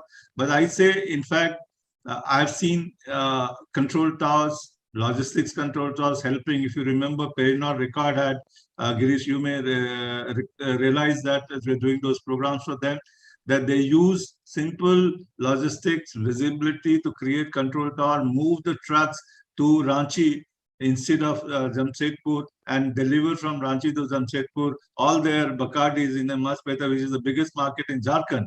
And they could do it because of visibility. They can optimize the route because of visibility. And as I talk about visibility, I see that the major challenges is in the first mile is easy, though it's new, exciting, sexy. The miles which exist in the suppliers and sourcing tires. If you are an auto company with 50,000 suppliers, tire 2, tire 3, and 50,000 tire supplier, or 18,000 tire supplier, a company like Ford 2, you are going to be in deep trouble. These kind of visibility is important in understanding where lies what. In fact, Ford Motor during the crisis, the tsunami in Japan, found that only 2% of its components were not available post-tsunami, and they couldn't track it where it was. And by the time they tracked it and they corrected, it was 2 months of distortion in the supplies, and the market was taken over by some other players. And I think it was something very interesting to watch. So visibility is important, and that visibility also, Apurva, is going to be the root source of ESG, because the major source of ESG is coming from the root of all the sourcing material, and you can trace and track the environmental social impact. And if environmental and social wrongdoings are available and can be tracked and can be traced, I think sustainability takes a huge lead. Yes, aligning the whole route optimization is going to reduce the carbon points, and I think that's going to be the biggest challenge. And as all of you said that changing the mode of vehicle, electric motor vehicles are future of this thing. In fact, I come from Eastern UP. When I go to Gazipur, I go to Banaras, I see the auto rickshaws are totally transformed into electric auto rickshaws, and I think that's very exciting for a city logistics and city mobility. So that's what I say, and the world will also see a change. What Kunal was saying, that change is going to be interesting. People are going to evaluate their time of survival and their time of recovery in global markets. If the time of survival is shorter than the time of recovery, the world will see a reshoring of an unprecedented percentage in the whole future of the world supply chain. And I think that's going to be a very interesting trend. These are global trends which is going to affect Dubai also. And I think I don't want to be very specific to the reason, as all of you are better experts and have brought it. But thanks to all of you for making this particular town hall an interesting experiment for us. I call it town hall because we moved the town hall ways and we didn't move the traditional panel ways. And thank you, Anil. I can see you for supporting us. And thank you, Krishna is not around, for supporting our initiative. Thank you. Over to you, Grace. Thank you very much. Thank you. Thank you, Dr. Singh. In fact, that brings us to the close of the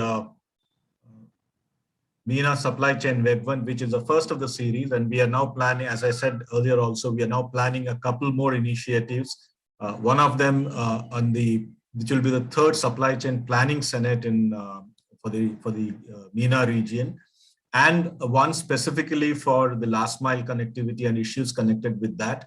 We will be announcing the dates very shortly, and we would again invite your support for our events. Let me thank all my speakers, Shailen, Soham, Apurva, Shashi, Faridi, Kunal, George. Thank you all, Shashi, and also Sandeep. Sandeep and Kunal had to leave a little early because and George had to leave a little early. Thank you for your time. Thank you for taking time off and speaking to our audience. I would also like to thank Atos Digital and Logisci for supporting this event. Thank you, Anil, for that again. And finally, not the least, I would like to thank Simran, who has single-handedly been the backbone of this event. She has curated and carried forward executed this event flawlessly. Thank you, Simran. And the team at ISCM, Yvonne, Jaisal, and the rest of the marketing team, thank you for working hard behind the scenes to make this possible. Thank you very much. And I look forward to seeing you quickly back when we come back with the third MENA Supply Chain Planning Senate. Thank you very much and have a nice day. Thank you, Girish sir. You're a great host. Thank you so much. Thank you very much. Thanks, everyone. Great hearing everyone. Connecting you all. Thank you. Thanks. Bye. Bye.